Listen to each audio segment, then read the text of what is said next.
Hey there. Hello? Hey, can you hear me okay? Yep, coming through great. Okay, cool. I just went live. So yeah, here we are. So this is supposed to be the start of a new show. We don't exactly know what this show is. We don't have a name for it yet. We're still trying to figure out what this is, but we're trying to do a new show weekly, Wednesdays, 5 p.m. Eastern. And our first draft of what this show is supposed to be is that we're going to be talking about political rhetoric and how it works and why it's important and what we think about a lot of peripheral issues around it. And we'll probably be talking about stuff that's going on and off of Twitch. And I'm here with the wonderful Flowtrace. Would you like to introduce yourself? Yep, hello, I am Flowtrace. I am trying to be a streamer, mostly failing, but you can check me out at twitch.tv/Flowtrace and give me a follow over at twitter.com/Flowtrace_. Okay, so Flowtrace, you've got a little bit of a personal history with some of this stuff, right? I mean, you have like a background as a competitive debater, is that right? Yeah. Yeah, back in high school, I did competitive debate. It's a very, it's a whole ocean of different events and stuff. But for the initiated, I did policy, extemp, and impromptu. Oh, okay. So what did you take away from that experience? I guess there's a couple things. I think the honest to God, one of my biggest takeaways, and this is something that was more specific to my debate type policy, which is a very they've really got it boiled down to a science in policy, and has a lot of influence from the college circuit, where it is done mostly, and a lot of the stuff that happens on the college level bleeds into the high school level in terms of strategy and the arguments. And I think one of the biggest takeaways I had is that you can really people can be deeply self-rationalizing, and there's a lot of resources out there to help you along that road. Um, because I remember in policy, it's sort of often made fun of in other debates, in other debate events, for just making these ridiculous arguments. The usual joke is, in policy, it doesn't matter what you're talking about, you're always going to be linking it back to nuclear war as the ultimate impact, no matter what it is. Um, be it, you're talking about educational reform was one of the debate topics. And, even in that year, people were talking about, we need to promote education, otherwise we're going to have a nuclear war. And just the capacity for people to get cards, which is just the sort of the systematized form of evidence. Anytime you have a piece of evidence, you're going to read it out in the format of a card, where you're going to have the whatever title you ascribe to it, then you're going to have the author and the date, and then you're going to have a highlighted version of the text that you read out. And there were just cards for everything. There would be, because the way that policy works is that there would be these documents that different camps or schools would put together for arguments. So, for example, there might be a document on like a particular argument. Let's say it's a question about a particular nuclear war scenario, right? Like I'm sure today, I'm sure there's a block out there for Ukraine, Russia. And in that block, there's going to be a section nuclear war impact and nuclear war impact against. There's going to be a section full of all these great rigorous evidence that say nuclear war will 100% happen between Russia and Ukraine if we don't do anything. And then right after that, there's going to be a whole block of evidence saying nuclear war between Russia and Ukraine, get out of here. Never going to happen. Not in a million years. And a lot of these put together blocks, they're not going to be, doing really bad sources. They're going to be pretty rigorously researched. Now, there's something to be, not going to be saying like Breitbart or, like One American News Network or, the Huff or like Vox News. They're going to be pretty hardcore pieces of evidence. And yeah, that was just one of my biggest takeaways is that, even if you are really looking for good sources, you can find a smart person giving you almost any opinion out there these days. And that was something that really opened my eyes to just the capacity that I feel like that the capacity we have and that the internet has given us to just believe whatever we want to believe. So are so these blocks, are they just guides for like sources and evidence, or are they also like cheat sheets for what arguments you should be making to convince people of some position? Usually it's going to be pieces of evidence, but it's going to be very much showing you the argument to make with the evidence. The policy has a lot of they've boiled down a lot of these arguments and responses to them to very specific terms, right? So you might so the idea that this piece of evidence could be used in a lot of different ways isn't nearly as true. I mean, it theoretically can be, but when someone, for example, includes a piece of evidence under inherency, the idea that what the affirmative is proposing is unique, right? It's not something that would happen unless we go forward with their plan. That's going to be a piece of evidence that you're only going to be using either to support or attack that. So you might say, education reform isn't happening. We need to push our version of education reform happening. And then you might say, oh, well, education reform is happening. Your plan isn't really necessary. Even if these problems are real and you say you're going to solve them, your plan isn't going to actually affect the outcome here because we're already moving forward on these things. It's very much boiled down to a science. It was always the takeaway I had of these arguments are structured in certain ways with different pieces, and these are the ways that you can attack them. So I would imagine if you really want to be well prepared for a debate, though, you should be looking at the block that supports your argument and the block that's against it, both, Oh yeah, right? yeah, and particularly in policy, when you got to more competitive levels, typically people are going to have the arguments that they like to run and the documents for those uploaded online. In a round, you're usually going to flash your evidence over your speech on a flash drive, and usually the opponents and the judge will get a copy of the Word document that you're reading from. This is also the debate type. If anybody's ever seen videos where people do talk at 1,000,000 miles an hour, it's called spreading. They talk in this there's a very specific way that people do it, where they take the quick intake of breath between sentences and stuff. I mean, spreading drills, for example, that's how you always start it every day at a debate club or debate camp or debate class. Is you would do a good 10-20 minutes of spreading drills, going over your speed and stuff like that. You are going to be reviewing other people's evidence, not just for the blocks, but for example, the affirmative that they run. And policy debate, you are either assigned affirmative or negative, and AF, you're going to have a plan. And typically, you're going to run the same AF. Most people are going to have one, maybe two AFs that they like to run, that they're very familiar with, and they've done lots of reps with. And those are going to be usually available online. You can go to a website and look up, John High School and look for the team that you're going to be debating against probably somewhere in the bracket for the finals, and see oh, this is their AF. Let me read that document, go over the arguments, and equally they're also going to be. And that's part of the reason why a lot of these schools would develop in-house things where once it gets flashed out, cat's out of the bag. So that's often why at times why you're going to be trying to develop new arguments. Okay.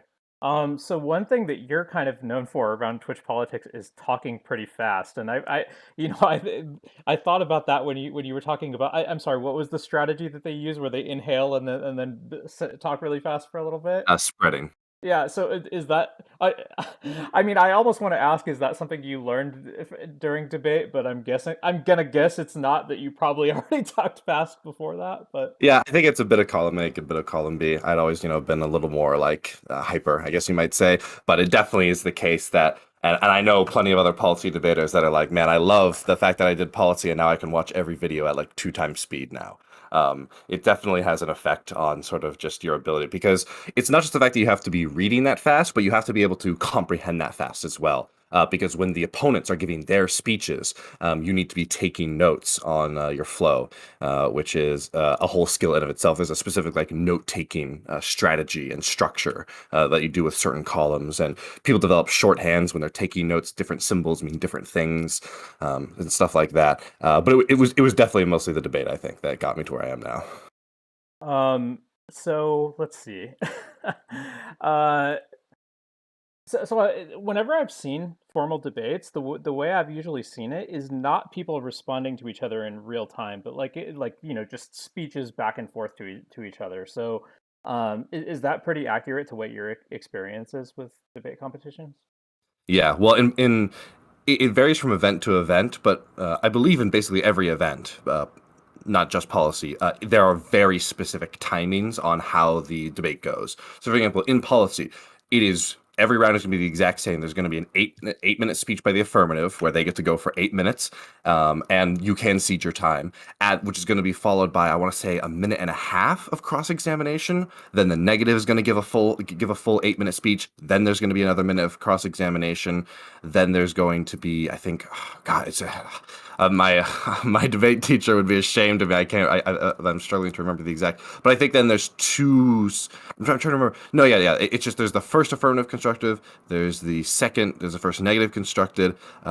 There's the second affirmative constructed. The second negative constructed, and then there's the first. There's the 1AR. Or no, I'm trying to remember. But essentially, there's going to be a series of 8 minute speeches that each side gives, and each of those 8 minute speeches will be followed by cross examination. And then there's shorter 6 minute speeches that don't have cross examination. Most of it is going to be direct it's just going to be direct speeches, not back and forth. But the back and forth is usually an opportunity, in a really good debater who's doing very well in a round, at least in policy, is going to be using their cross examination, much like a lawyer would, essentially to set up their arguments and to demonstrate like a flaw in like their plan or something, going back and forth. Very rarely is it going to be, at least like at like higher levels, is it going to be, a legitimate question of like trying to understand. Usually it's just going to be them trying to set up, well, isn't it true? That kind of question.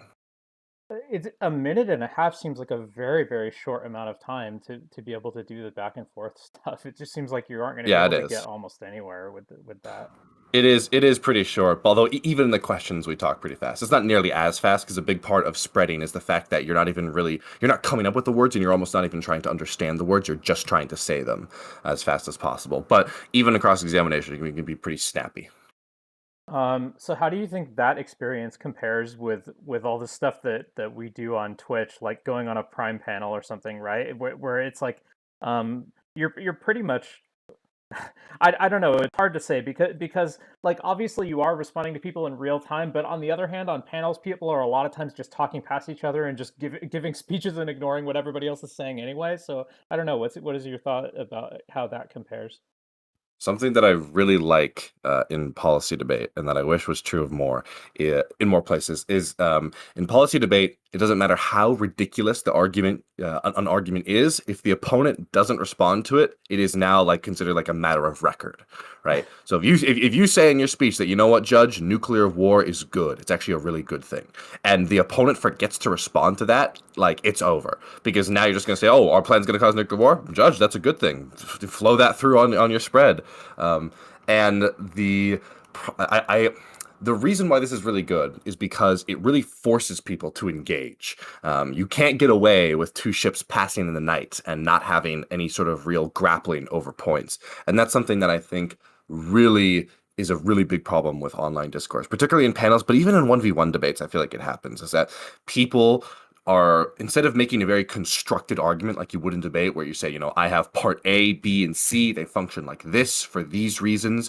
I demonstrate the inherency of my plan, the problem of my plan, my link to my impacts, my solvency. Instead, you get like opening statements where people can really meander, and as a result, there's just a lack of like clashing, and that's something I really dislike on panels. Is it feels like, and I know anybody who's been on a panel, I'm sure you've had this experience too, is where there's a point you want to make and you're waiting to speak, and the conversation, and you get like you finally get they finally get to you, and like 30 minutes later, and the conversation is just in a totally different spot, and the point is just like moot, and you almost don't even want to bring it up because now you want to get into the new thing. It's really important, I think, in panels. I guess just like the biggest tip that I found sort of as a consequence of this is that when there's something that you really like disagree with, you can really grapple, and you have to like butt in then right there, because there are going to be big swaths of the panel where people are saying things and you're just kind of like shrugging, like, man, I guess. So when there is that opportunity for you to really dig in, you have to like do it then right there, and then lay off and sort of be quiet for other periods, and let other people sort of speak up. Another thing is that when you're on a panel on Twitch, you really can't expect other people to respond to anything that you have to say. So in a way, there's kind of an incentive to just give speeches because you know the next person is probably just going to go on a tangent anyway. Yeah, But it's it's really frustrating sometimes, where I feel like there's not really a clash on the points, where people will just because the conversation goes to so many places. This is something I think Destiny talks about. It's why he usually like seeds like opening statements and just wants to get to the back and forth and go down on specific points. Is It rarely feels like you get to go like back and forth, and when you do, it's only a couple layers deep. When really all of these different topics that are bringing up, you could go very deep on that specific aspect of the debate, but instead you end up sort of it's the classic master of all versus journeyman capable at everything but master of none kind of deal where sometimes it's really frustrating that we never go really deep into one thing and I, instead just go for a surface level on many things. I definitely like the idea that people should have to engage with points that you bring up in a debate. I'm not so sure I like the idea that if they don't respond to a point, that it's just considered to be true, whatever they said, right? Yeah, the really it sounds bad. It's not as bad. But the thing that is really interesting about policy is that a lot of it is very meta. Essentially, there are many, many rounds where you're going to be making an argument where you're going to say, forget the actual facts of the matter, like the education topic. Forget whether or not like this plan is a good plan or not. The opponent is doing something that is negative for the debate event itself. And if you vote for them, essentially you will be rewarding them. You'll be saying this is a valid strategy. So you should be voting them down, not because of, any of the descriptive facts that they're making, but because something that they're doing should effectively be considered against the rules. And if you don't vote them down, this is going to be bad for the debate space because it promotes unfairness, or it doesn't promote like education. You would essentially be making a sub-level argument where you would say the impact of their plan isn't that it won't help education. The impact of you voting for them in the debate space is that this is going to promote a strategy that is bad for the debate space. So These are the idea is like, hey everybody, they gish galloped me too hard, so please don't vote for them. It's like that. Almost, yeah. The most common form of this is topicality, which is where you argue that their plan is not actually within the bounds of the topic. So the way the policy debate works is that every year there's one topic, and the topic is usually going to be something like the United States federal government should substantially blah blah blah blah blah.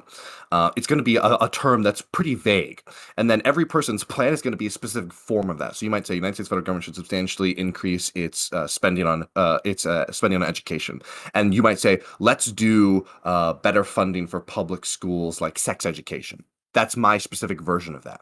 And then the topicality argument would be, judge, number one, this does not fall within, the definition of the topic. And you would literally be reading cards on like, what does substantial mean? What does the United States federal government mean? And then the case would be, if I can prove that their AF is not within the topic, I then need to demonstrate to you that if you allow people to run affirmative plans that are outside of the topic, that destroys the debate space, which is usually pretty easy, right? If anybody can show up to any, if a person can show up to a debate without any relation to the topic, right? That's gonna like destroy, right, a lot of the core principles of getting very educated about one specific area. It's gonna give a huge competitive advantage to affirmative teams because it's a lot harder to prepare as the negative when you have to prepare for theoretically any plan versus just plans to expand education. These kinds of arguments are very common. That does make sense, but that sounds like something that could backfire as well, right? Like if I'm making an argument that I think is on topic and then you go, you don't even like respond to it substantively and instead you're just arguing that people shouldn't vote for me because you think my plan is not on topic, that then like can't I just say like, well, everything you said isn't really on on topic either. Like you aren't actually addressing the education thing either. Like you're just going pure meta. Yeah, what the argument is that the person, the negative, who's advancing the topicality argument, would say if you vote down any team who is not running a topical plan, no one will run them anymore. People, which is true. People really don't, if people don't run wildly untopical plans, when there is an education topic, people aren't running, hey, let's expand, our military because guys, nothing else matters. China's a really big threat because they would just lose every single round. And so the case is basically the case that you would make on topicality is that like, hey, we it if you vote down, if you and other judges are voting down this thing that's untopical, people won't run it, and then future debates will be topical. You can't punish me for pointing out the fact that this person is breaking the rules. If you want to make sure that we don't have untopical discussions, then what you need to do is vote down this AF so that this team says, oh, guys, we can't run this plan anymore. It's untopical. And instead does something that is actually about education. And then my response is, will actually be about education. Do you think that actually works? Like, do people generally stay on topic because they fear having that used against them? Oh yeah, absolutely. Because the thing is that if you did come to a round in the year where the debate topic is education, with with an AF that is just totally unrelated, what would happen is you would just get torn to shreds on topicality every single round. And if it was the case that you didn't, because what's interesting is it wouldn't be the case that the like tournament organizers, like the rules committee, would say, "Hey, dude, this is against the rules." Not at all. They would not say anything. In fact, a lot of the most interesting arguments, these sort of meta arguments, are really bending what we're allowed to get away with in the round. And ultimately, the only authority that is actually used to reinforce this is usually like the judge's vote. The only other argument I've heard is like the time for the round, because in these debate tournaments, they're organizing 30 rounds, and obviously they're all scheduled out. So tournament organizers will be like, "Hey, judges, we need a ballot at the time that this round ends." But if it wasn't for that, I would not at all be surprised if, for example, people made arguments, "Hey, we should cut this round off 20 minutes early," or "Hey, we should extend this round by 20 minutes." Because I have seen debates where, for example, both teams agreed, "You know what, we're dropping speeches. This is now an open conversation with everyone in the room, period." Not even if you're not in the debate. I've been parts of those. So the reason why people don't bring those arguments that are wildly untopical isn't because of any rule, because there really are almost no actual enforced rules. It's only because they would be competitively punished, and that's really the only guiding force. Because and like sort of on the flip side, if it was the case that they weren't getting voted down for bringing an untopical argument, people absolutely would. I do very strongly believe that. Um, it sounds really weird at first, but when you analyze it not as a truth-seeking exercise and instead as an intellectual game, I think things really start to fall in line. Where these arguments are used to reinforce the competitiveness and the education of the space rather than any truth-seeking value. So when you say there's like almost no enforcement of the rules, does that include the time limits? Like if people go over time, is there any consequence beyond the other team getting mad and asking the judges to please vote against you for doing it?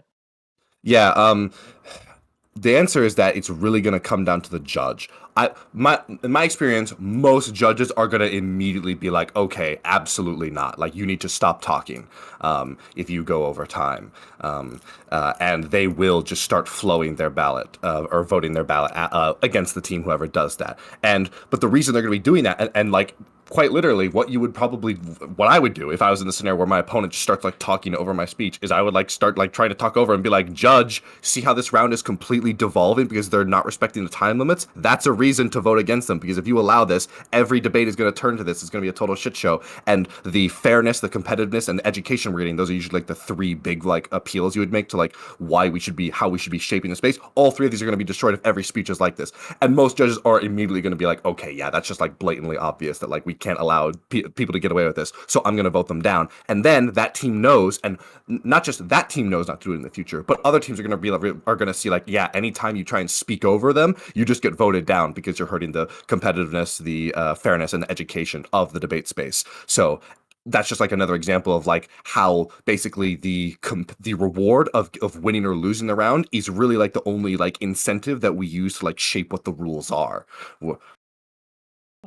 But I guess you were saying that if both teams agree, they can just abrogate the rules and just, change things up right in the middle of the debate, though. Yeah, yeah, absolutely. I've seen rounds where people have made arguments, essentially, the structure of the speech is very constraining, and it's actually not good for education or fairness. And the other team's like, "Yeah, we agree," and then cross examiner's like, "Hey, you just want to open up? Yeah, let's do it." And then they just did. I was in actually quite a high level event. I think it was the semifinals where this happened, and it would just turn into an open conversation. And there was sort of this meta structure of like the judges said, quite literally, when it started, the judges say, "Hey, you can do whatever you do," but and he like the judge like looked at his watch and said like, "Hey, in like 32 minutes, tab room is the tabulations room. They're the people who actually run the tournaments and do all the like mechanics. They expect me to. I have to give them a ballot that flows af or neg in 32 minutes. So do whatever you're gonna do, but I have to have a ballot. I have to be walking to this room with a signed ballot in 32 minutes. Um, but yeah, outside of that, there really are no rules. There are only incentives to win or lose the round. And the arguments that people make are judges, you should be voting in certain ways so that those influences essentially replicate what we would want out of rules, which is to maintain education, competitiveness, and fairness. Okay, so even if they aren't strictly enforced rules, there's still just, I guess, like a gentleman's agreement to have rules between the two teams. I wouldn't say it's a gentleman's agreement as much as it's an understanding that like the rules are defined by what you can argue, and there's some things you just can't argue. There's never going to be a judge who is going to be like, you know what, I do think talking over speeches is okay and just a shouting match, so I'm not going to vote against that.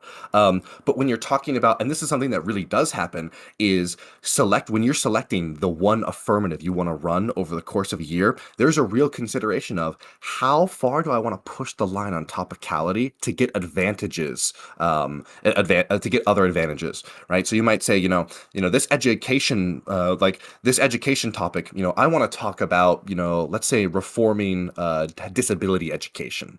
But I'm not really, expanding education as much as I'm changing it. On the one hand, the less topical I am, the more vulnerable I am to this topicality argument. It's going to be a hard battle where I'm going to have to legitimately try and convince the judge that no, this really is okay to be in this space.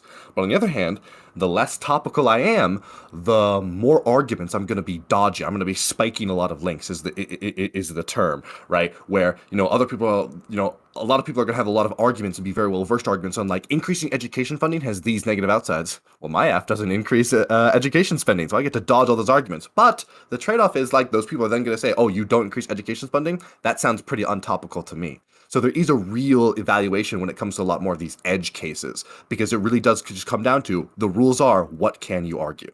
I get it's going to make it really hard for people to respond to your arguments with their own speeches and their cross examination and stuff if you just come at a topic with a really unexpected angle. Yeah, that is the that's the idea, quite literally. One of the apps that I ran in one of my years was very akin to this, talking about domestic surveillance and the no-fly list. And there's this real question of, is the no-fly list a form of domestic surveillance? Because I was able to really dodge a lot of the other arguments that people would make about, oh, if we get rid of domestic surveillance, that's going to hurt us fighting the terrorists. And it's like the no-fly list, is horrible. It doesn't work at all. Or, oh, the domestic surveillance is really popular among conservatives. If you push for this plan, it's going to cost us political capital, and we're going to lose the midterms. That's like an argument that's sometimes made. And I would say, oh, no one likes the TSA. But on the other hand, I had a lot of arguments where people would say, okay, is the no-fly list really a form of United States federal government surveillance on domestic citizens? That is the case that I had to make a lot of time. So I feel like this topicality thing, that's another thing that I really wish we could have more of on Twitch debates is people actually trying to address the point of what the conversation is going to be about. Because it seems like, especially, I mean, you and I have both been on a ton of Prime panels, and while I like doing them, they tend to just drift off in completely random directions, and people just pretty often don't stay on whatever the topic is. Yeah, I think it's tough because what it comes down to is the incentive structure. Um, the reason why a lot of these things in policy work the way they are is because the reason why people in policy is because they want to win. If it was the case that like someone said, you know what, I just am not going to respond to, I'm not going to change my behavior based off whether or not I win or lose, then that person could go to every tournament, every round, and say, What's my plan? My plan is that we should all play League of Legends. I don't. It's not related to the topic at all. But and they would lose every round almost certainly, but they wouldn't be kicked out of the tournament or anything like that. Absolutely not. People would probably really it'd be like, man, why the fuck are you doing this? And it would just be like a free win. Um, but the problem is that I think on Twitch panels, the incentive structure really doesn't. There is no judge that says, okay, you don't get to be on the next Prime panel because you weren't responding to the topic. And if I allow you to do that, then that's going to encourage other people. It actually, I don't know if you ever follow, if you how much you follow this, but did you follow any of the schooled drama, the Mizkif show? No.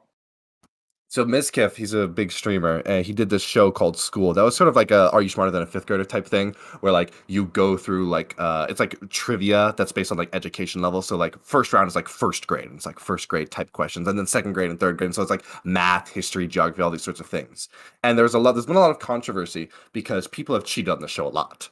Um, and the unsurprisingly, and the trouble is that, and more recently, someone cheated on I think like the biggest like the schooled season finale where there was like a $50,000 reward for who won, and the guy who won cheated multiple times, and people were really angry with him, and he shouldn't have cheated. That was very bad. He was basically stealing like $50,000. But the trouble is that Ms. Kiff had other people had cheated on the show and not really been punished or had gotten away with it. In fact, Ms. Kiff, who runs this show, he runs I don't know if he runs. He's part of the founding group who founded this streamer network called One True King (OTK). And people who have cheated on Schooled have then gone on to join his streamer network, which is not like a huge, like a big thing. Like they're friends with him. And the trouble is that on the one hand, I want to say, this guy, I believe his name was EE, who cheated and basically stole $50,000. That's really shitty. But on the other hand, when you look at it from the perspective of a streamer going on Schooled, other people are going to be cheating. Other people have cheated and they've gotten away with it. What is my incentive to not cheat? Why would I handicap myself in a way that Mizkif doesn't seemingly have a problem with if he's letting other people cheat and get away with it and then even join his organization?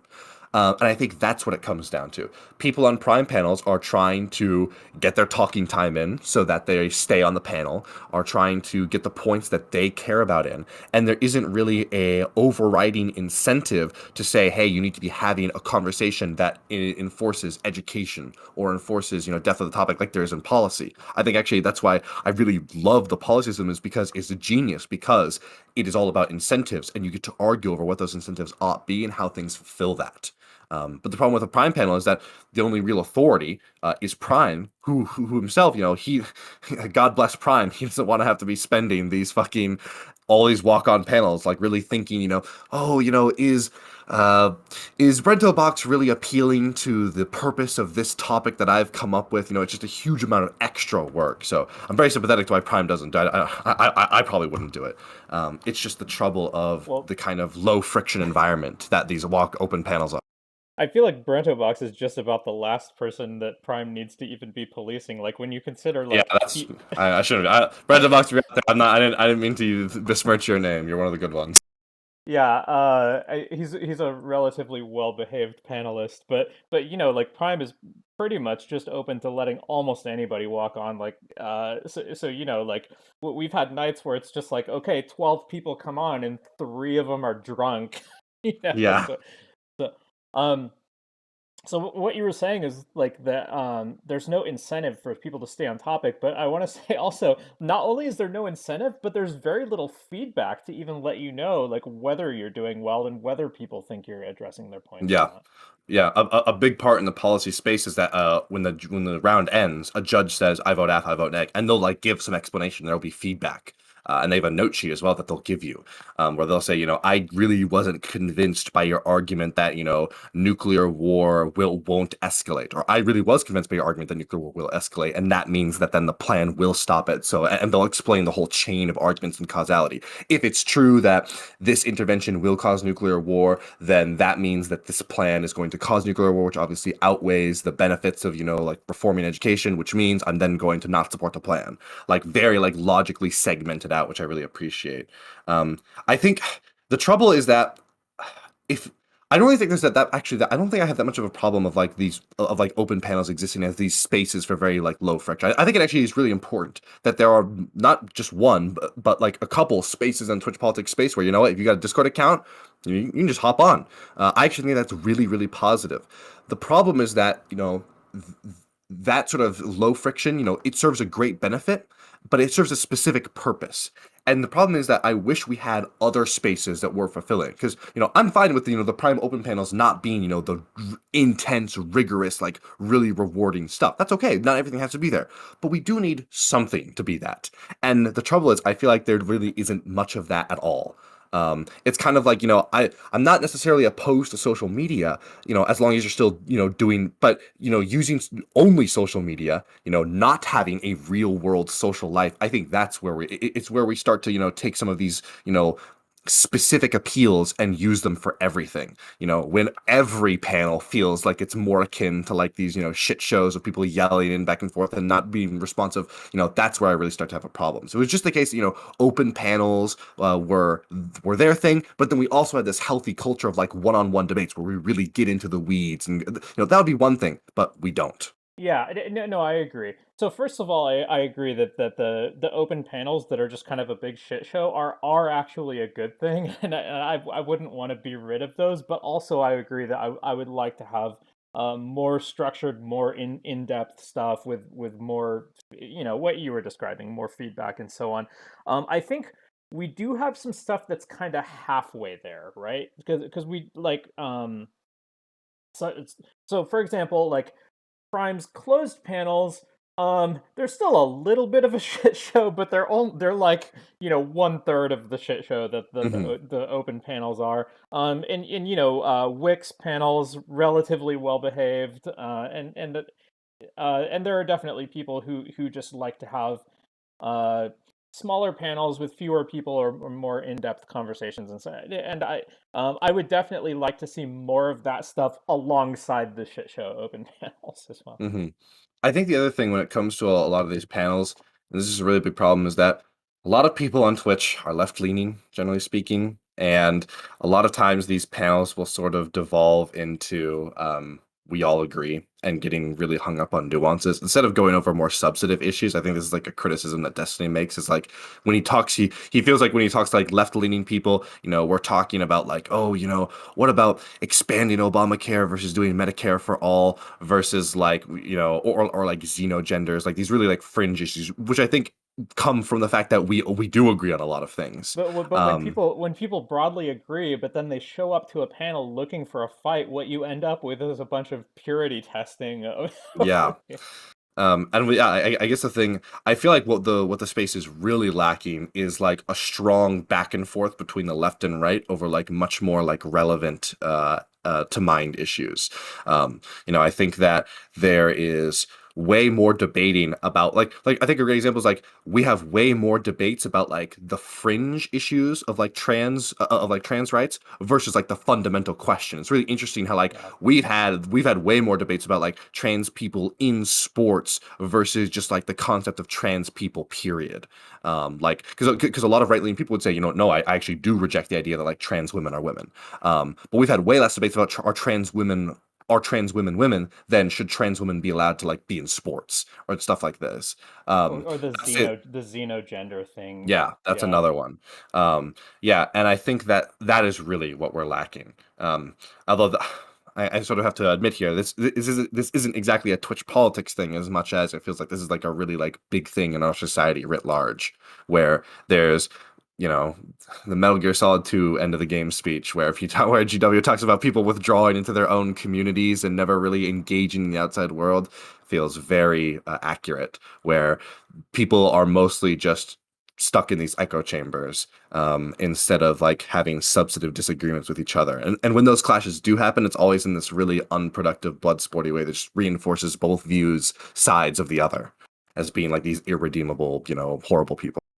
Mm-hmm. Mm-hmm. Um, what do you think is the solution to that? Like, Um, I don't know. I don't know what the solution is, if there even is one. There's this thinking that On the one hand, there's on the one hand there is this thinking that, oh, there is a solution. I mean, I don't think that's necessarily true. There's good reason to be optimistic because all of human history, I think, is us creating new problems with the solutions we use for the old problems. A lot of the problems we have today wouldn't exist if we didn't use the solutions that we used to solve the problems of yesterday. And so it's constantly just this evolution. Social media and the internet has done amazing things for, the spread of information, education, connecting our society. But now we have these new negative side effects. Um, the problem is that this is a very new thing, so we're still grappling with it. I'm sure you've heard me say this before, but the thing that I always say is that if internet and social media were the automobile, we are in the stage where we don't yet have seatbelts or airbags. Which, looking back now, it's like obvious, like, oh yeah, seatbelt, airbag, like duh, obviously. But and the hope is that in 10 years, 13 years, fingers crossed, hopefully really soon, ideally, we are going to have the equivalent airbag or seatbelt where we're like, oh, so obvious, we just need to be doing this, and that helps us cut down on like 60% of people going crazy on the internet. But until we get there, it's kind of like, I really don't know. I guess the one thing that is good is that it seems like young people are much better inoculated against this kind of stuff. They still have their problems. Not as if young people aren't losing their minds on the internet. But I do think it is telling that, like, for example, QAnon and things like this are a lot more popular with older people. Not to say that young people don't have their own delusions on the internet, but I think, we can like draw a distinction between like how bad this is and how widespread it is. I don't yet think that young people have like as bad of an equivalent as like QAnon and stuff like this. And I think there's a real hope to say that kids are now being raised by parents who themselves grew up with social media. You're not being raised by a parent who got social media in their 20s. You're being raised by a parent who had social media since they were 9 and they got like their first phone. And I think that is going to have a big, big effect. But yeah, I mean, in the meantime, pump the brakes, try and keep society running and hope to God that we find our seatbelt. I think the echo chamber problem is not actually new, but what is new is that we have self-selected echo chambers where Hmm. before, 100 years ago, you would have had isolated communities and isolated cultures having very little contact with the outside world, and then it just naturally forms into an echo chamber because of the isolation, right? But Yeah. today we have people like purposely seeking out agreement. Yeah, it feels like a lot of these problems aren't new as much as they've just been like they haven't gotten gasoline, like they've gotten like nuclear fuel dumped onto them, Yeah. with how the internet sort of like has hijacked a lot of like our social behaviors. I don't know if you've ever seen the meme of the toaster fucker meme of be me 20 years ago, want to fuck toasters. Other people, no, what the fuck? Change mind, live normal life. Nowadays, I want to fuck toasters, find online community of thousands of toaster fuckers across the world, ruin life. That's pretty funny. Yeah. Oh man, I wonder if Twitch politics is something that it's like here we are indulging in this activity that we can sink huge amounts of time into that we never would have been able to 20 years ago. So we're like, I don't know. I Yeah. don't I don't feel like this is a life ruining activity, but I guess I I hope won't know not. until I'm on my deathbed and can Hey, look back and in 13 years, if the seatbelt is that we shouldn't have politics online, my bad guys, I didn't know. I'm like the doctor that was prescribing cocaine. Okay, it was a product of my time. I can't blame me. I sort of feel like that can't be the answer though, right? Because I mean, politics just requires communication and public Yeah. discourse, and I just don't see how it could be that. If that is the seatbelt, it'll be the seatbelt that like no one uses. It'll be like what the seatbelt needs to be is something that's easy to do that people will do and is like really good at like cutting down a big chunk. Because because the thing with all these new technologies is that they're not going away ever. We're never getting rid we're never going to ban automation, from taking place. We're never going to get rid of the internet. These things are here, like them, love them or hate them. We need solutions to deal with them, not delusions about reversing, decades of progress and then ceding that ground to other countries. Because I'll tell you what, if we're going to be the one country that isn't going to use automation, like that's not going to be good for like our state on like the world stage or our quality of life or any of these things.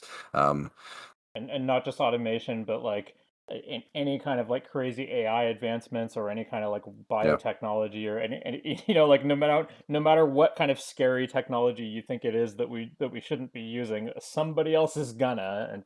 Yeah. unfortunately. Yeah. So to jump back to something we were talking about maybe like 15 minutes ago, I was saying this thing about how there really isn't much of a feedback mechanism for a lot of Twitch politics, where I really liked what you were saying about your debate experience, where the judges would explain to you what why they voted for you, why they voted against you, and so on.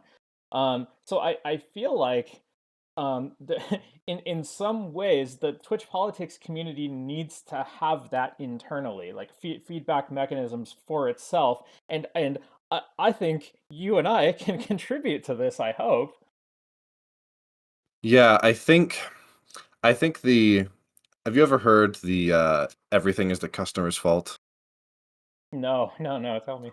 Basically, yeah, so it's a kind of retort to like the customer's always right, and it's the idea that like at the end of the day, everything in the business is going to be dictated by the customer ultimately. If it really was the case that 90% of customers were like, no, we will not accept this, then that thing would be gone in an instant, right? Like, but if customers are willing to tolerate the certain things, then they're going to be happening. I think a really good analog that a lot of people would get is like the gaming community, where it's like, I can say, I really don't like EA or Activision, but guys, what is like EA and Activision every year? People are like, EA is so bad every year, making billions of dollars. You fuckers are buying these FIFA games. I know. All right. You people are paying for the microtransactions. You know, can you really blame these video game companies for doing these strategies that work? The reason why games have become, for example, I think the reason why AAA games have become so much worse in a lot of ways is because gamers won't move on the $60 price point. But they do expect the game to be way better. They expect when they're paying $60 to be getting way more than what they would have gotten for $60, 10 years ago. They expect modern graphics, a better world, online, things like this, but they aren't willing to move the $60 price point, which means developers have to give you more for the same amount, which means they can't.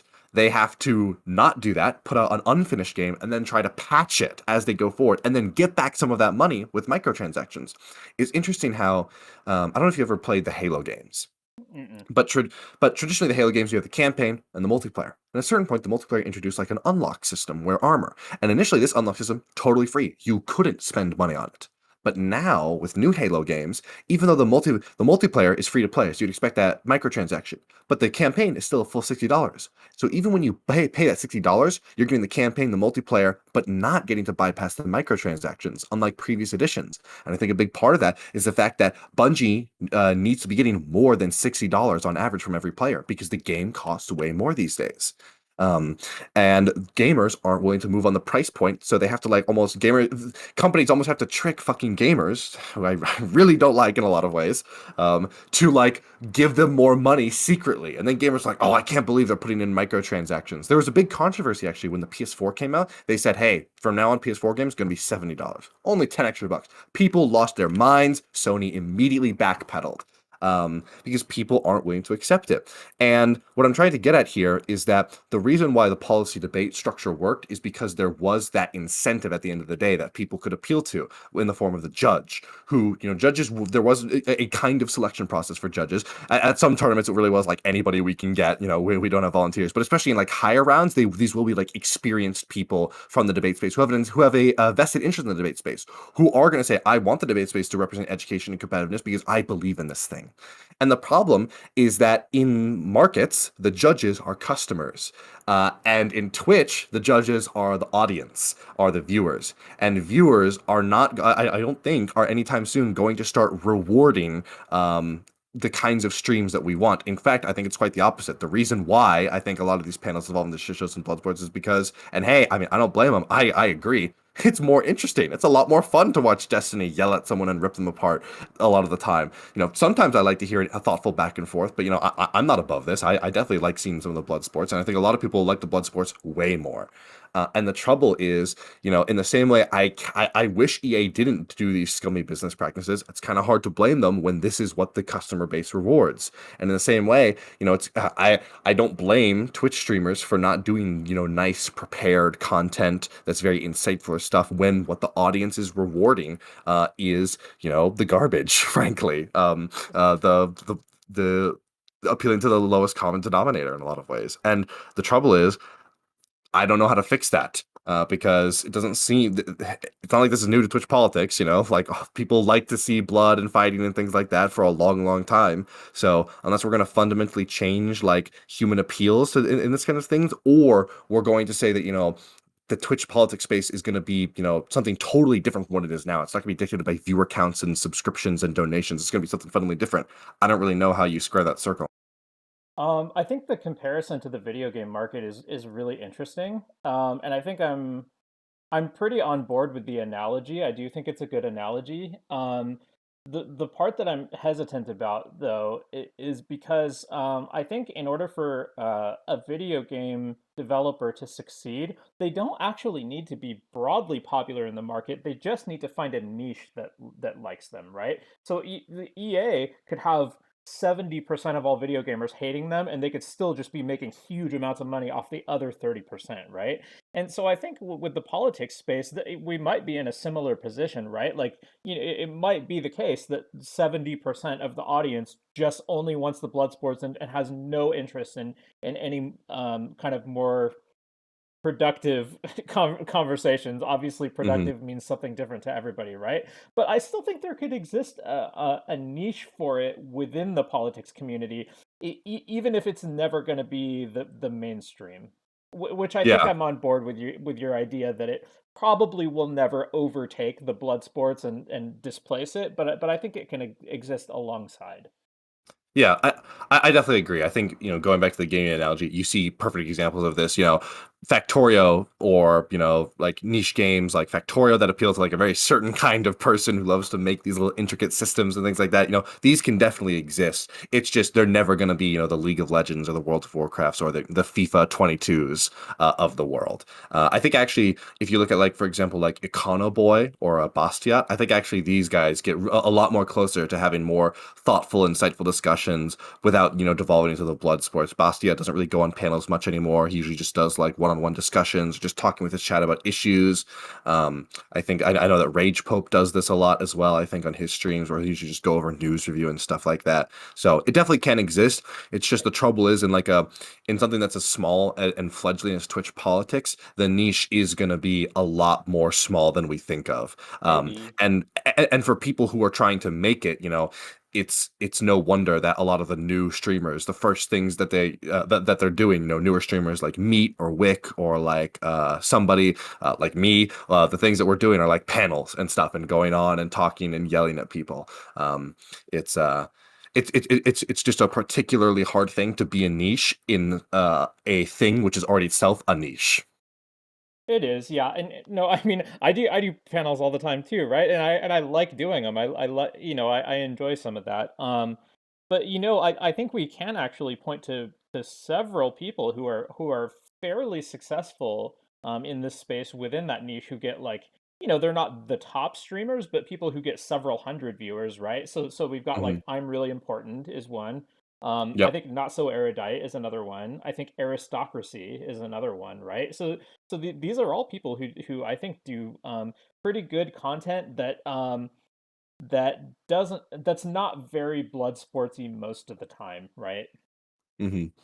I think, yeah, the really interesting thing here is I don't know if you've been following at all the Dylan Burns question, air quotes drama that happened recently about him sort of talking about wanting to leave the Twitch politics space. No, I heard a Um, little bit about it secondhand, but I didn't follow yeah, it. yeah, it's a really interesting thing. It kind of reminded me actually of the Ayurveda debate that Destiny had, where Destiny was sort of making I really disagreed with Destiny on that point. But I think that there was something to be said where, it feels really shitty to say that, oh, if you're bad, you're definitionally doing, Ayurvedic medicine. But as soon as you're doing something good, oh, that's not really Ayurveda, that's Western medicine, sort of like almost co-opting. And I do think there's like this sort of there is some truth in the respect that it feels kind of weird. I think this is a point that Chud Logic made to Dylan about his wantings. It feels kind of weird, Dylan, that you came up in the Switch politics space, and now that you sort of have gotten big off of that, you're sort of jettisoning.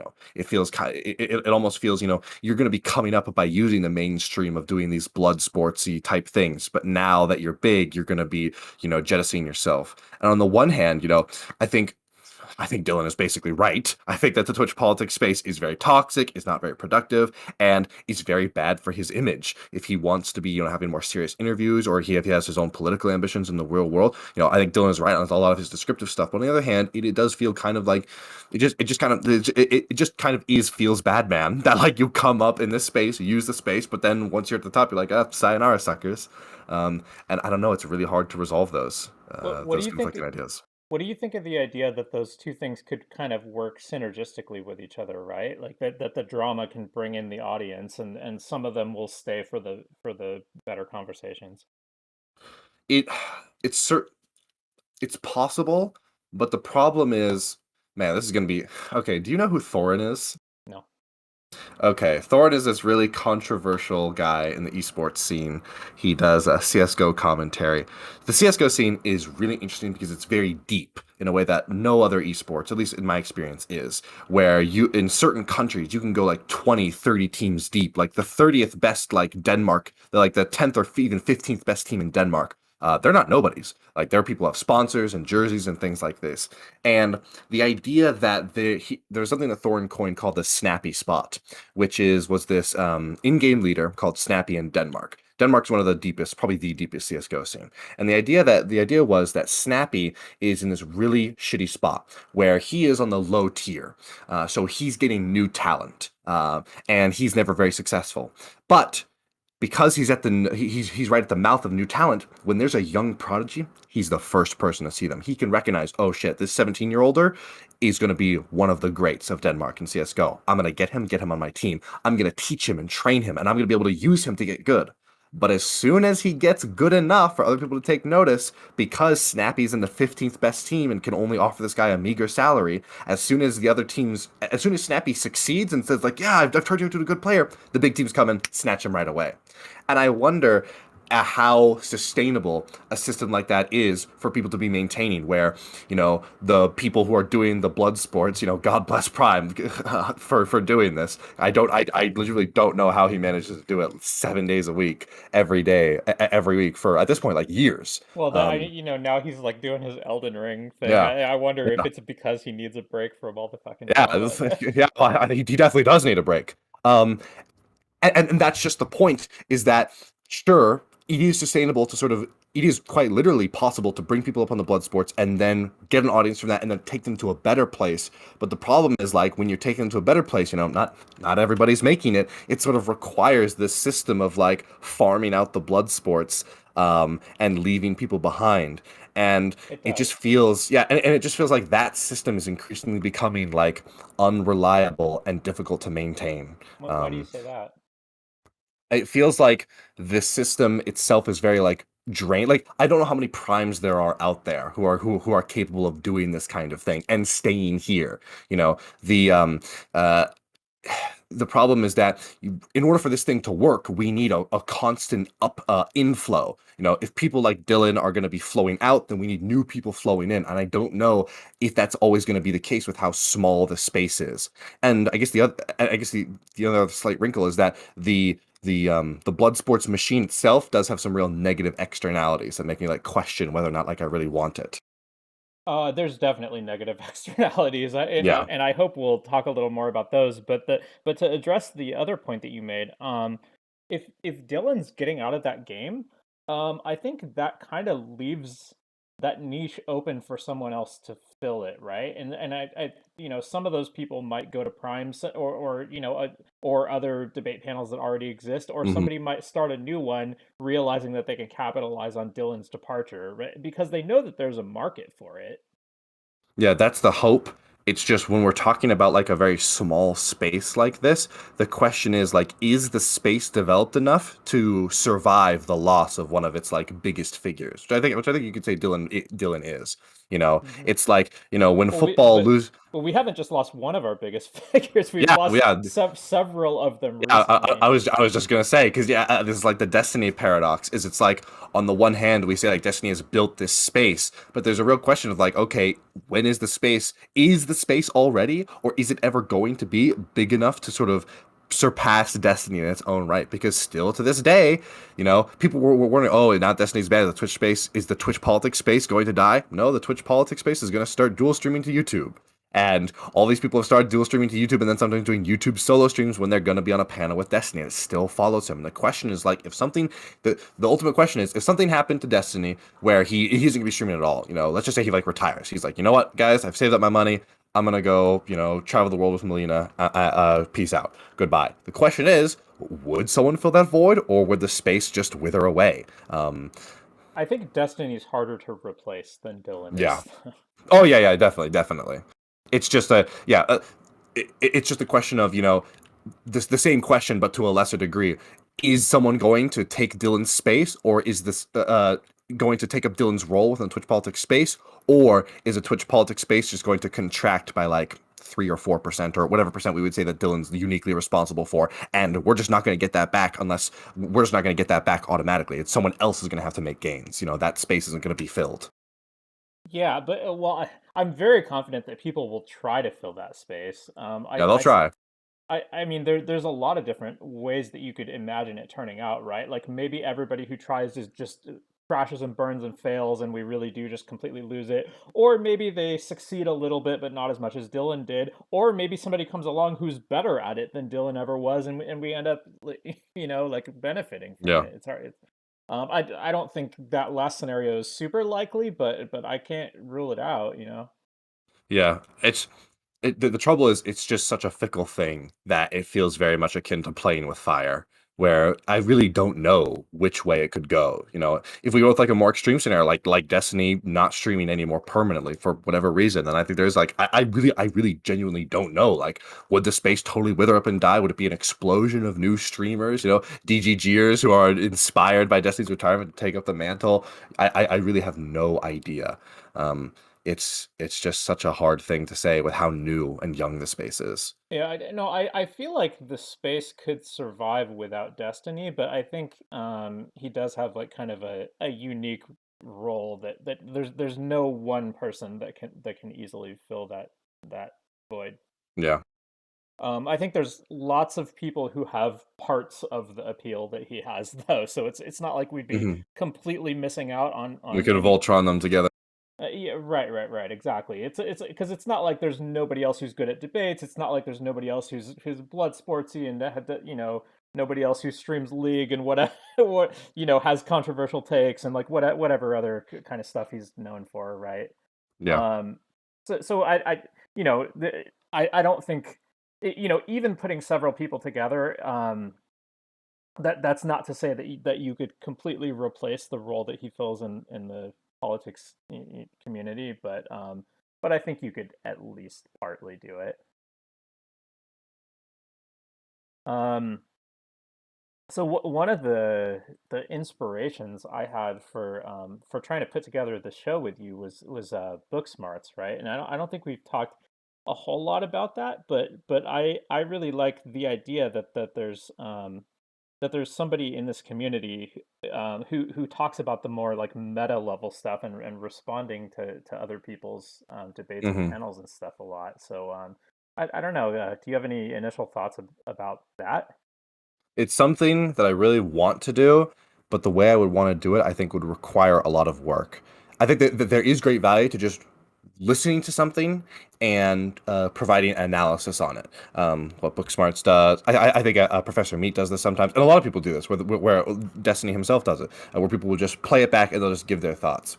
But I think that the thing that I would really want to do is I would want to do a very prepared kind of breakdown of every piece of this argument, break it down, frankly, like a policy debate round with like notes and some sort of digital form of that notes where I'm saying this argument is being made right now by Mr. Girl.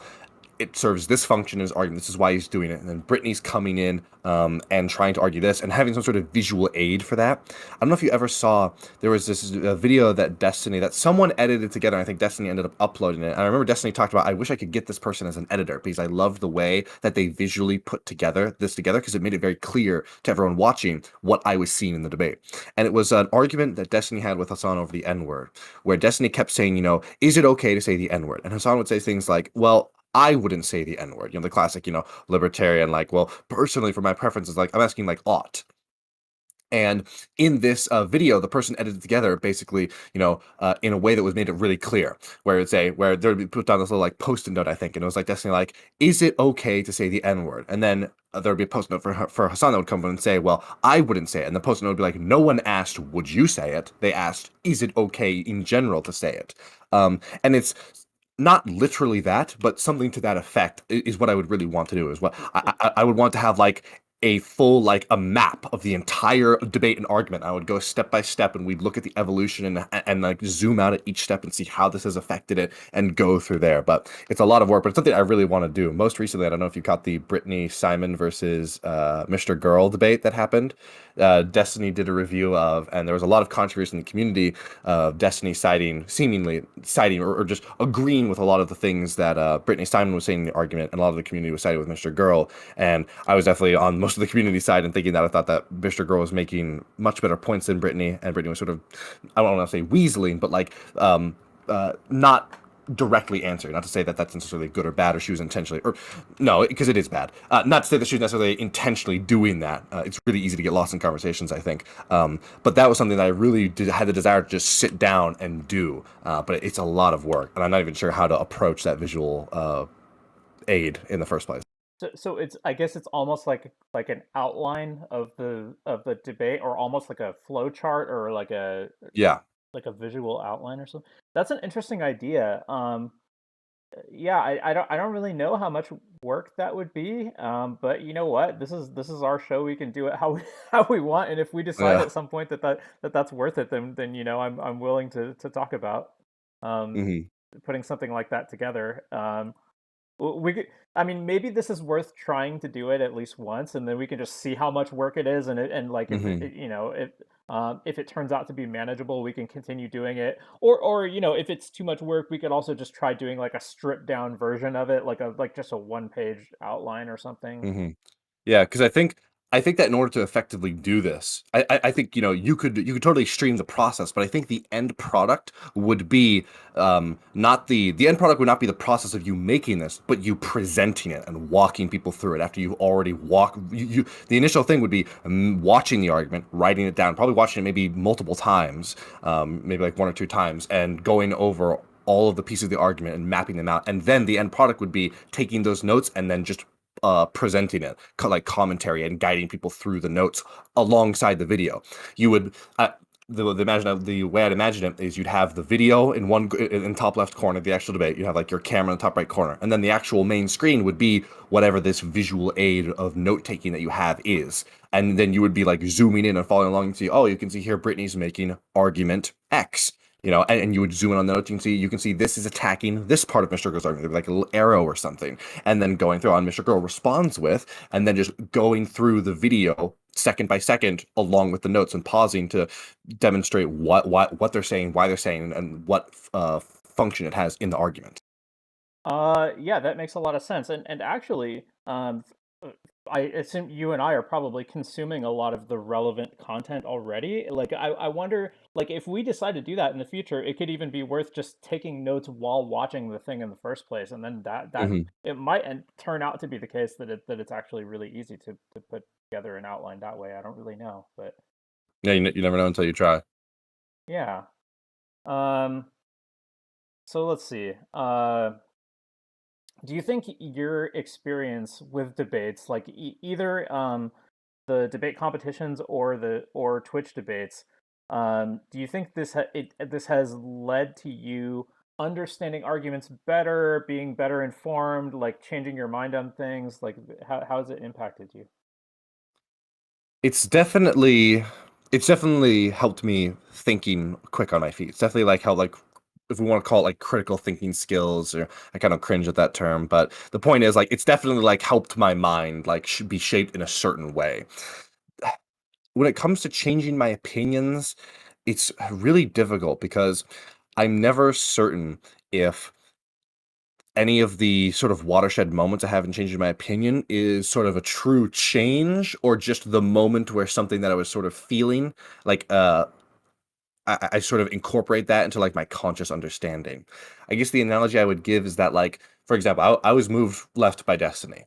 And the question in my mind is, was I looking for a reason, or did destiny really change my mind? And because it's and I definitely think there are the trouble is that there are definitely individual moments where it's one or the either. There are definitely moments where it's like, man, I do not want to be against abortion.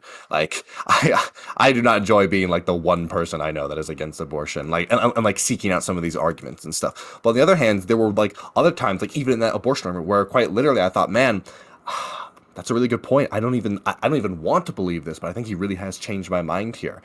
Talking about like the consciousness of like a human being and how we use that as a means of evaluating whether or not we value them as like a human being, like a living thing.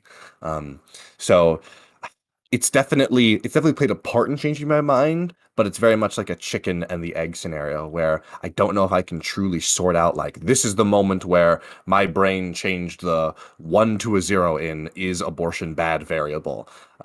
I frankly I question if anyone can really do that. Um, yeah, I think I for the most part agree. There, so let me see. I think the activity of doing debates um, is going to be experienced very differently for us, like when we're doing them, as opposed to somebody who's just consuming them. I mean, obviously, you and I we do debates, and we also consume debates, right? And Yep. I wonder if you think there's any difference in what you've gotten from listening to debates versus participating in them. That's a good question. I think that when I'm listening to a debate, it is it's a lot easier for me to sometimes just ignore people. Um, I think when I'm listening to debate versus when I'm in it, because whether or not I'm correct or incorrect, when I'm watching a debate, I very much have like this sense of like I can tell where this is going, much more than I have that sense in the middle of the debate. Not to say I don't have that sense in the middle of the debate, but it's much stronger, happening much more when I'm watching a debate. And there are definitely some Destiny debates where I'm like, oh, is where I'll turn on the YouTube video of like some debate that he's done that's been uploaded, and I'll be watching it, and the person that Destiny's debating with says something, and I'm like, oh, it's gonna be this argument. Never mind, and I click off of it. And I have a much I have much more difficulty being that assertive or recognizing that, or maybe I'm not recognizing it when I'm watching the debate, and this is just me then being accurate in the debate. But the point is that that happens a lot less in the debate. It's a lot harder for me to try to plot out people's arguments in such a way where I think it's not going to be worthless. Not to say that I can't do it in a debate. Sometimes it does happen, but I think yeah, it's a lot easier for me from a bird's eye view to sometimes realize that in my mind that someone is really stupid, to be frank, and that they're not going to be having argument any real like uh, any points of substantive value. Do you ever like listen back to a debate that you did after the fact, and then have like a different perspective on it than you had while you were doing it? No, I've only ever gone back and rewatched like my debates like maybe once or twice, and even then I don't think I did it fully. Um, but usually not. Mostly it's just me cringing at the sound of my own voice, and Oh, you and have a good voice. yeah. I mean, yeah, I know I have a good voice. I think it's just a human thing. I feel like everyone cringes at their own voice to a certain degree. It's just so dead. I think it was just a mismatch from like your internal perception of your voice. Like when I listen to my voice, I'm like, holy shit, like that is it's so alien to me. But yeah, no, I don't really watch my debates that often. Most of the time, it's just like what I have watched is usually me just being like, "Yep, I'm right." To be honest, um, I feel like, and I feel like I am actually, and this obviously is very narcissistic, but I feel like most of the time, like when I'm in a debate and like I'm actually caught in something, I'll usually be like, "Man, that's a good point. I don't know. Like I can offer you this as like a sort of answer, but like truthfully, that's something I'll have to think about on my own." So usually there's not a moment where I'm recognizing some flaw that I didn't recognize in a debate and sort of come forward with. Do you then end up usually actually doing the follow through, like like where you you like if it's the case that during a debate you recognize that you need to rethink one of your points, do you then just like forget about it and move on with your life, or do you think you actually do like revisit it and rethink it? I I think it's a mix of both. At least for me, it's not the kind of thing where it's like, there was a real contradiction in my argument. Let me sit down for 20 minutes and hammer this out. It's usually a thing that I need to like just reflect on and think about for an extended period of time before I can sort of like settle my feelings. I usually just sort of come to these conclusions in like moments, and these are usually like built to by like just certain like feelings I have and senses. Um, when I kind of there's not ever really a moment, at least when it comes to like the more like esoteric questions, because like when it comes to like descriptive things, there will be like I'll like do some research and I'll be like, oh, okay, never mind on this. But most of the time, usually these debates aren't over like a descriptive reality that like is like a question of like looking up an article. Usually it's more complicated, like how do you come to some conclusion, how do you feel about how do we draw our values. It's usually a lot more like philosophical than it is like scientific, I guess. Okay, but so it sounds like when this happens, it's almost always about you rethinking your position and your justification for it, as opposed to rethinking the way you might have explained something that you wish you had explained it more effectively. Is that right? Usually there are definitely moments where I'll think of like a better way to have said something. But most of the time I feel like I come up with like decently good ways to say things. My biggest problem is just like coherent, it's just rambling and structure. Sometimes I go on way too long. Um, because and really I think that's a symptom of, I think my biggest problem is that oftentimes I will be um expanding upon my thoughts in the moment. So I might enter a debate like with like this is my position, and then as I'm thinking about it, I'm like, okay, but actually, there are some other things that I hadn't thought about before, and let me incorporate those into my understanding now in the middle of this debate or discussion. And I think that's actually an area that I get tripped up on decently. So it's like you start out with an overconfident position and then realize during the debate that you had been overconfident about and you needed to like rethink. Is that right?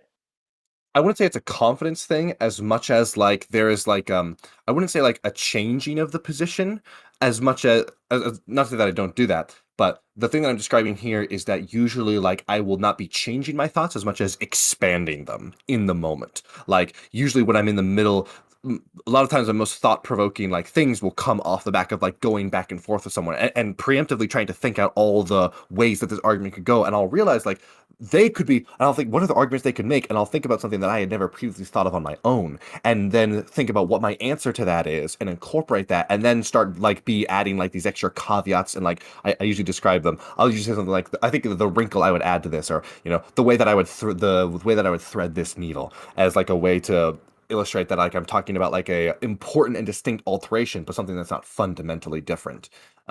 Is basically how I describe it. The problem that I have is very often I'll go into these debates with like a very simple, clear, defined position, and then that position won't change as much as it'll be expanded upon by all these little caveats and extra conditions and things like this. Where I wouldn't say like, I don't feel like I'm like changing my position in terms of like, oh, I was wrong before, as much as like I'm just adding more to it, and that can really get me tripped up on trying to remain concise and clear. Is that the same thing on Twitch panels as it is in the competitive debates? No, that's definitely like a Twitch panels thing, I would say, for the most part. In competitive debates, and I've been in competitive debate for a long time now, so my memory's a little shaky. But it was very in competitive debates, you could almost plot out the entire round by like the first or second speech in terms of like where it's going to go. Like you might not know the exact arguments, but you're gonna be like, okay, they're gonna be saying that like nuclear war isn't caused by this, and my plan isn't topical for these reasons. I'm gonna say these things, they're gonna say those things, and we're gonna have to really, and like this is the slight edge I have on the detail here that's gonna flow my round. Very rarely in a debate round would it be like, oh, we're going this way. I had no idea we were going this way. At least once you get a couple speeches in. Although there was one strategy I love to do that was very much akin to that. What's that strategy? What are you talking about? So basically, um, typically, the negative is going to be the ones making the arguments about why the judge should ignore all the questions of the actual like plan and be voting based off of the fairness. Because the AF is going to be the one that's defining the round, right? The negative is going to say the AF came here with an untopical affirmative. That's not fair. The Okay. thing that I liked to do is I liked to make an I like because that's where the strongest argument is, right? It is pretty clear that like if affirmatives came in with plans that were totally unrelated to the federal to the countrywide set topic, that would be kind of fucked up. Um, The argument that I would like to make as the AF is I would abandon my affirmative plan completely. I would say I'm no longer defending the implementation of my plan. In the same way that negatives would abandon their claim that an affirmative plan isn't good. They would say, forget whether or not the affirmative plan is good. The affirmative team is being unfair. I would say, as the affirmative, forget whether or not the affirmative plan is good. The negative team is being unfair. And there's this particular argument called a critique, which is very much modeled off the idea of the philosophical critique. It's spelled with a K in debate. And I would say these arguments are fundamentally unfair. So forget the question of the AF. You should vote this neg down. And this is like a pretty like I don't want to build myself like or like I created this amazing strategy, but it wasn't a thing that people did for the most part. And it was a fun little trick I had up my sleeve where I would say where they would invest all this time arguing why my affirmative was bad. And then I would just drop it. So they've effectively wasted all that time and then pivot into just talking about their critique. These would be called like a framework argument. Basically, it's like a form of like a meta argument that isn't explicitly topicality. Technically, topicality is like a kind of framework argument. So what would you be saying about their critique? Like, are you trying to say that their critique is not topical, or what is going on with that? Basically, the argument that I would make is that if you are going to allow critiques in debate would usually be the reason why critique in debate was very effective is because it's a kind of a negative argument that basically links to everything. As a negative, when you're preparing certain arguments, you want to be thinking, okay, how many affirmatives does this link to? So in the education topic, you might say, hey, this is any 80% of plans that are going to be trying to increase education are probably going to require some sort of additional funding for education. That's a link. So as long as I can map this argument onto increasing education, boom, it now maps to 80% of these arguments. The point of a critique is that is going to be critiquing something fundamental to society. So like the most common was the CapK, the capitalism critique, which would say your affirmative is part of the capitalistic system. That system must be abolished, so we can't go forward with your system, right? Or there would be like the FemK, like our society is like inherently misogynistic. This plan is just an extension of that society. And usually these Ks would have like pretty weak links because they're just talking about like a mode of our society, right? Like anti-blackness would be another example of critique where they're making the case like that this phenomenon is like permeated within all of our society. So I don't really need to talk about why it connects to the AF's plan specifically. And the This argument that sounds like it sounds like they're just doing a genetic fallacy. Am I wrong? yes and no.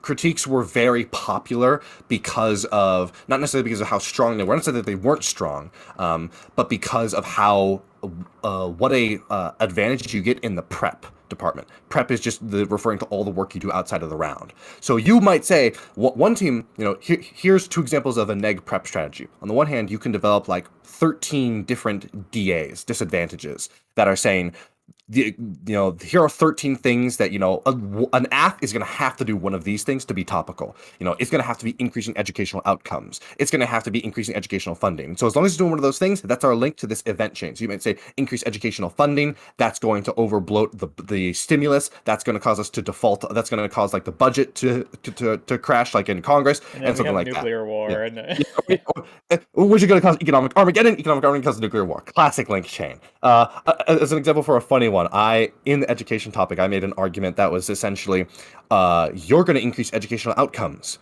Increasing educational outcomes is bad because low performing students who have bad economic or have bad educational performance are more likely to smoke. And the smoking industry, a lot of it relies on getting people addicted while they're kids. So you're attacking a core part of the smoking industry's customer base. And we are on the brink of a recession. And if we have a 10% downturn in the smoking industry, that's going to trigger recession to nuclear war.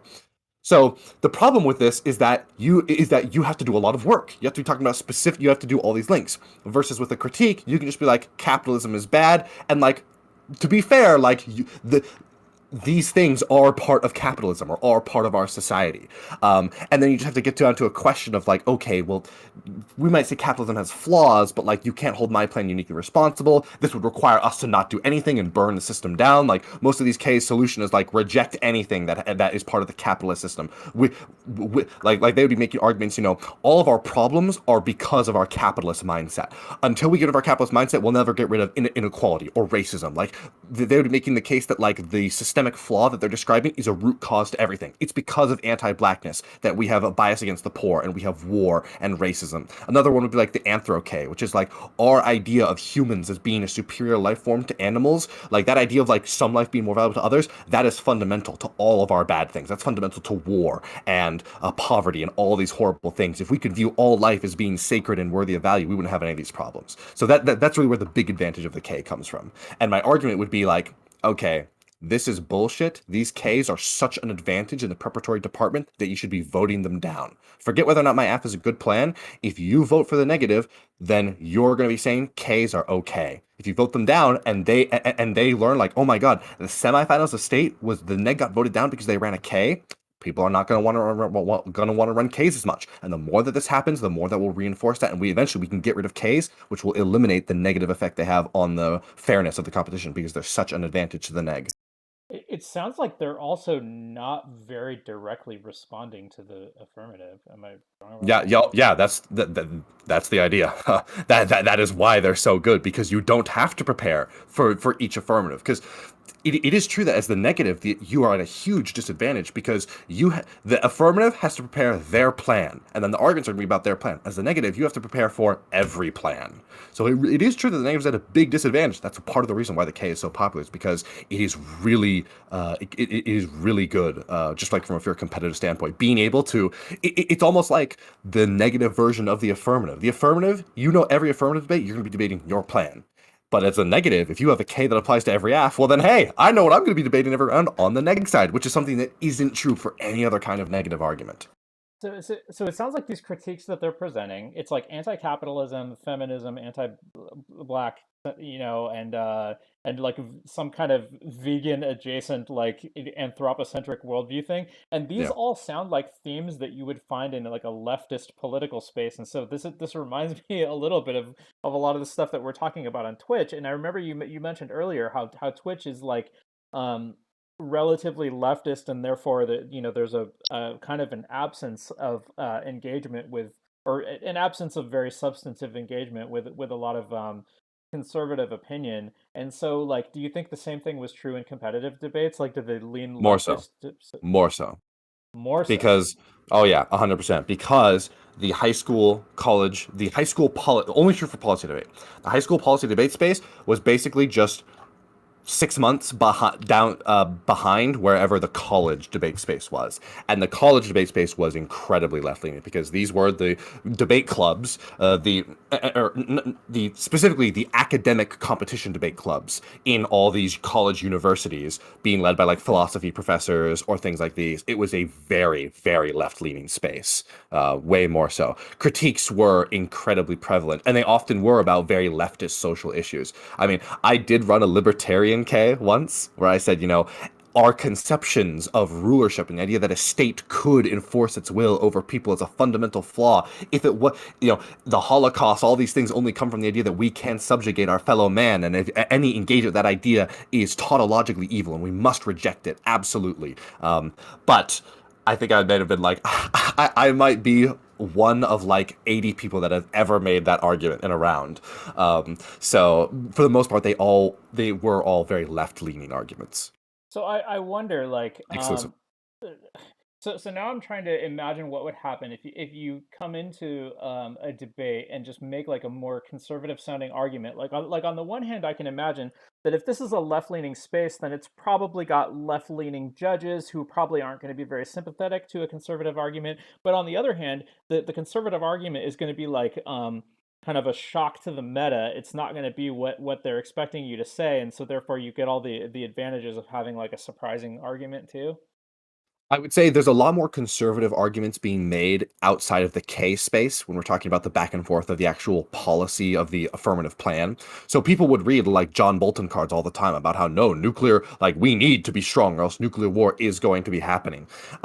It's just that when we talk about a judge is never, well, not never, but a judge is almost never going to be like, this is wrong because I believe it's wrong. But, if an argument is unaddressed, it flows through no matter what.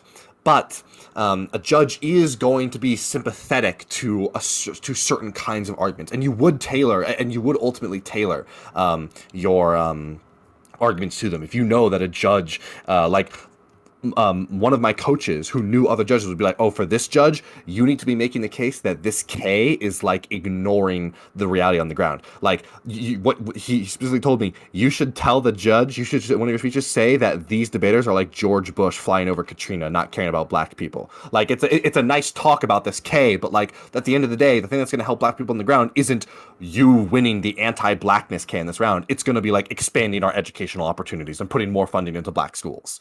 Um, so there is going to be a certain fondness, but in my experience, the judges were pretty fair about the back and forth on the points.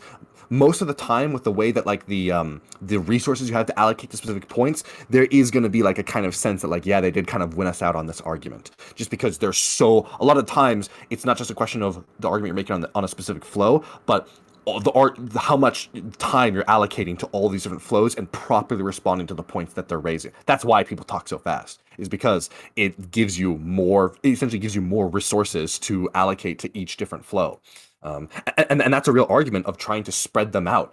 If you know that you're a faster spreader than them and that the judge is still being able to follow, you might be like, yeah, as the negative, we're going to be making like there's going to be 7 sheets. Basically, a sheet is every specific argument you're going to be making, like broadly, is going to have its own sheet of paper on a legal flow pad dedicated to it. So like I'm gonna say, like you might say in your first negative constructed where you're first making all your arguments, I'm gonna be making a topicality argument that this plan is topical. Then I'm gonna be making a DA argument that this plan is gonna lead to nuclear war. Then I'm gonna have a second DA that says that this plan is going to lead to a United States civil war. Then I'm gonna have and you might put like 7 arguments out, and the act needs to respond to all of these because if it's not responded to, it flows through. And so there's a real like strategy in trying to spread them out like this. So this is it's a little bit like a Gish Gallop, right? And if anybody doesn't know what that is, it's the idea that there was a famous debate guy from like decades ago, and I think his name was Gish, and what he would do is just make tons and tons of claims and rapid fire, like assuming that the time it would take to rebut each of those claims would be like vastly longer than the amount of time it takes him to make those. So he wouldn't even waste time trying to substantiate every single one of them. He would just throw out 50 claims, like assuming like you can't realistically debunk all these in the time that you have. And I it's not quite exactly the same thing as what you're describing, but it's pretty close, I think.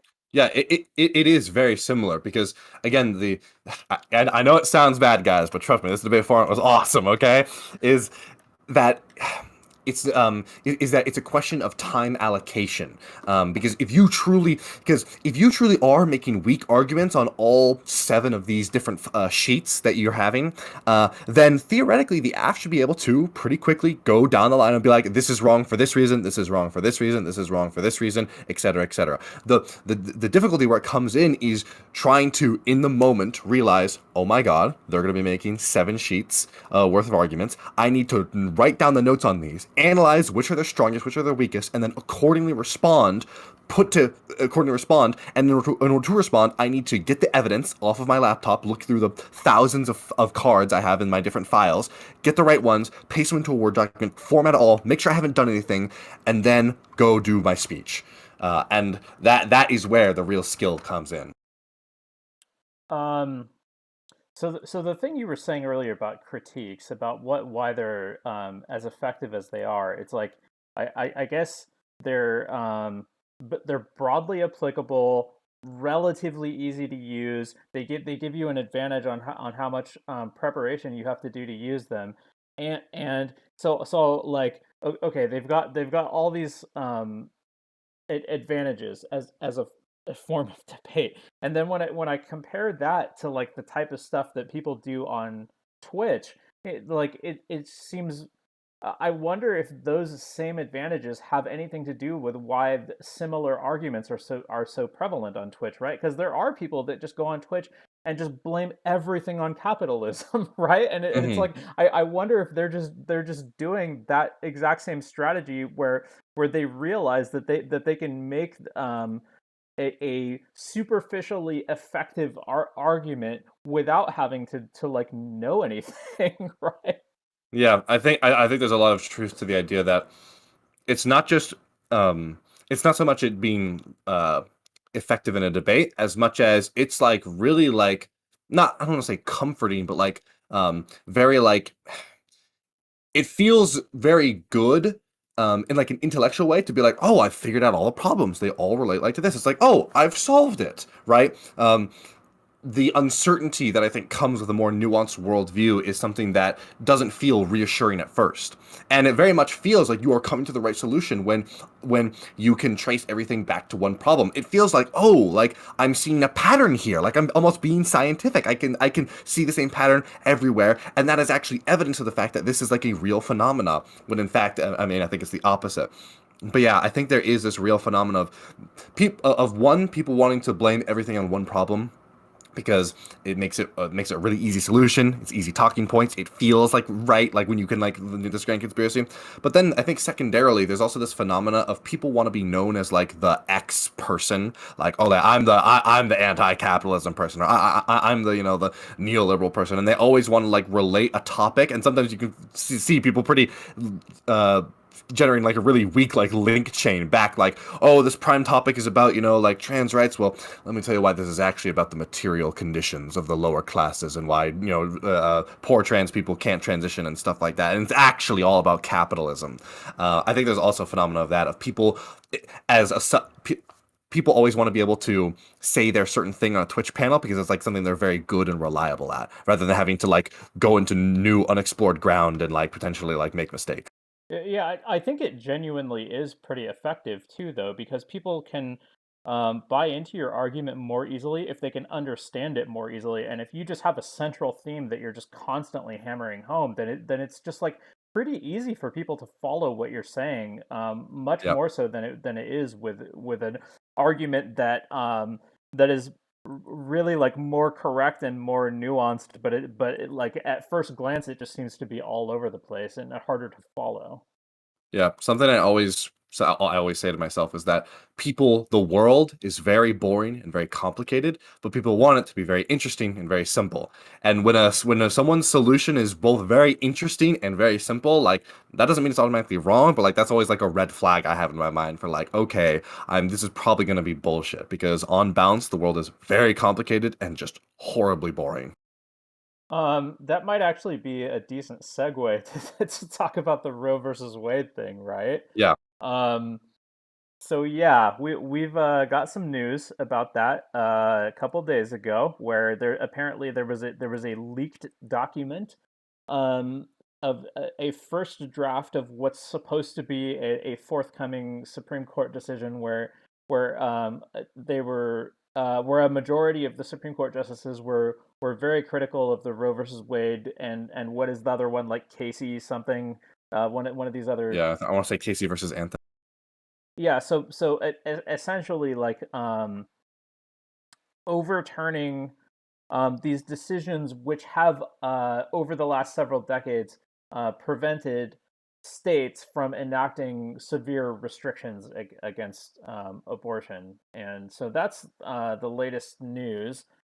Obviously, there are going to be a whole bunch of consequences to this, like way more than we can get into today. The biggest consequences are just going to be for like women's health and stuff, right? I Mhm. don't think we're especially well positioned to take that angle on it, but I think what we can do is talk about what do we think of the conversation around it, the political debate surrounding Roe versus Wade, and what effect do you think that that's going to have on politics going forward?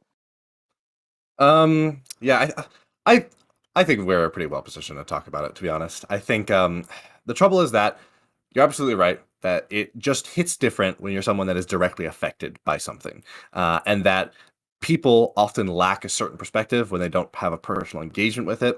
And I'm definitely sympathetic to that argument. But I think that equally, if we're being honest, sometimes, to quote a certain Taylor, sometimes you need a dispassionate, critical perspective. And I think that the other side of this coin is that I think that the left actually sometimes engages too much in the idea that only people who've been directly affected by this can be the ultimate authority, and this actually Right. leads us to going too far. But I guess that's sort of a side tangent. I think the most interesting thing in this is the more meta conversation about the Supreme Court and the state of the nation, which is that number one, I think the really big, I think actually the biggest effect of this could be whether or not this is going to massively blow up the midterms. This is something that I had been hearing a couple people. In fact, it was actually IRI, who I think almost a year ago now, last like late summer to fall. I was watching a stream and he mentioned the idea that man, midterms usually are just a slaughter for whoever just won the presidency. But if it is the case that the Supreme Court gets rid of Roe v. Wade, I mean, talk about a shot in the arm for getting Democratic voters out and to Hmm. vote. Because a I'm lot, not persuaded of that, but is that something that you agree with or no? I mean, I don't know if I would say I definitely agree with the premise that this is almost certainly going to massively energize the Democratic voting base and potentially de-energize the conservative voting base because they got what they wanted. I think people don't realize that a lot more of politics in America isn't changing people's minds; it's just getting these fuckers to go out and vote. Jesus Christ, you already agree with me. Please go to the voting box. You know, if everyone voted in this country, elections would just look so massively different. So I think, and I think there is a real, especially on the left, one of our biggest weaknesses is the fact that lots of people agree with us, but the people that agree with us don't go out and vote. So if there was ever like a winning Democratic strategy to overcome like a huge hurdle, like a midterms after you've won the presidency, then something that massively outrages your voter base and gets them to go out and vote, I think would be that kind of thing. Maybe. But I'll tell you why I'm not persuaded of this. And I think it's two main reasons. One is just that I think the right actually cares more about abortion than the left does. And the other thing is that they haven't actually finished getting what they want yet, right? Because overturning Roe versus Wade, what that doesn't in itself place restrictions on abortions. It's now up to the states to be able to do that. And so I think Hmm. what this means is that for conservatives to get what they want on abortion, they now have to go win all those state elections. I definitely see that. I think that the appeal that I would make to is not necessarily the reality of winning, but the perception.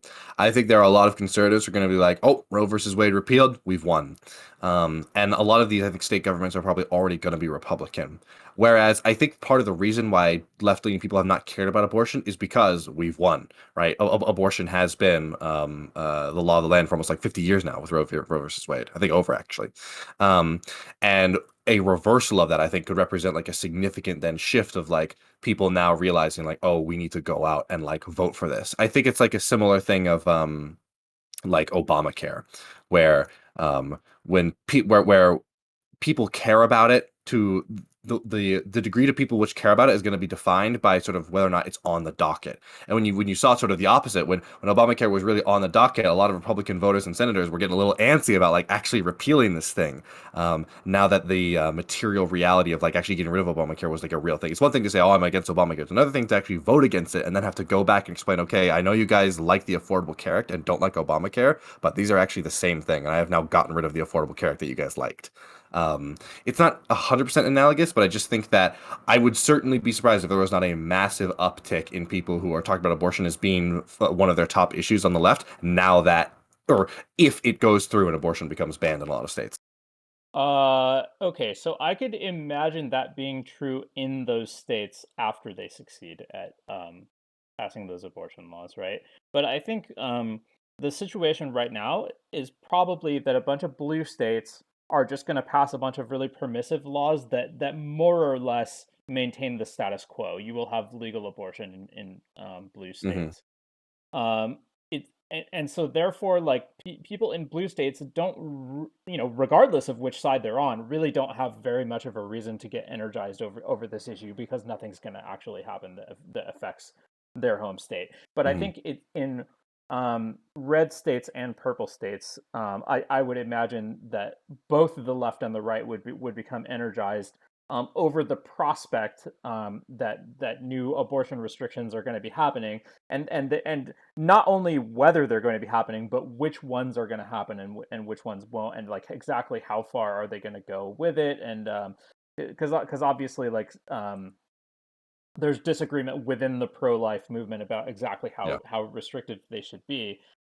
And so what I imagine the outcome being is just like a surge in turnout on both sides, but not in blue states.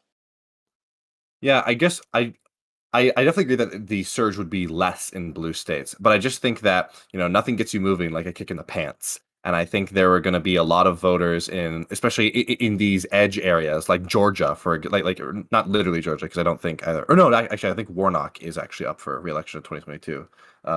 But like, I expect like states like Georgia, or especially states like Georgia, for Democratic Georgia is voters probably to, probably the number one state I would expect yeah, to be most affected yeah. by this. Yeah, I definitely would expect the left to have a much bigger energization effect by this, because I think they're the ones who have their back up against the wall, and are going to be especially motivated by outrage to go out and vote. I just think, when a Republican sees the fact that they're now closer to their goal, I think that's going to be less energizing than Democrats realizing that something they had taken for granted that's really important is now under threat, and that they've already lost one of the biggest battles of like keeping it up in the Supreme Court federally.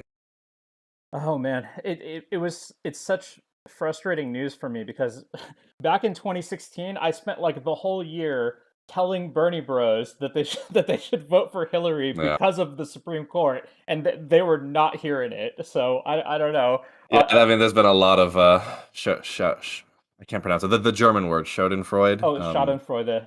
Yeah, there's been a lot of Schadenfreude going around. I know there's been some Brianna Greyjoy tweets in particular that have made the rounds yet again. Oh, I don't even know like who that is, but She's you've probably seen a tweet from her, but she was the I don't use Twitter, so probably. press. Yeah, she was like the communications director on the Bernie campaign in 2020. She's like a very outspoken, like Bernie bro type leftist. And there were just she had some very unfortunate tweets back in like the day, criticizing Hillary Clinton for saying like, guys, the Supreme Court's really important. And every time Trump got another nominee onto the Supreme Court, people would send those tweets around. And anytime a really bad decision came out of the courts, those tweets get sent around. And this has been no exception. Yeah.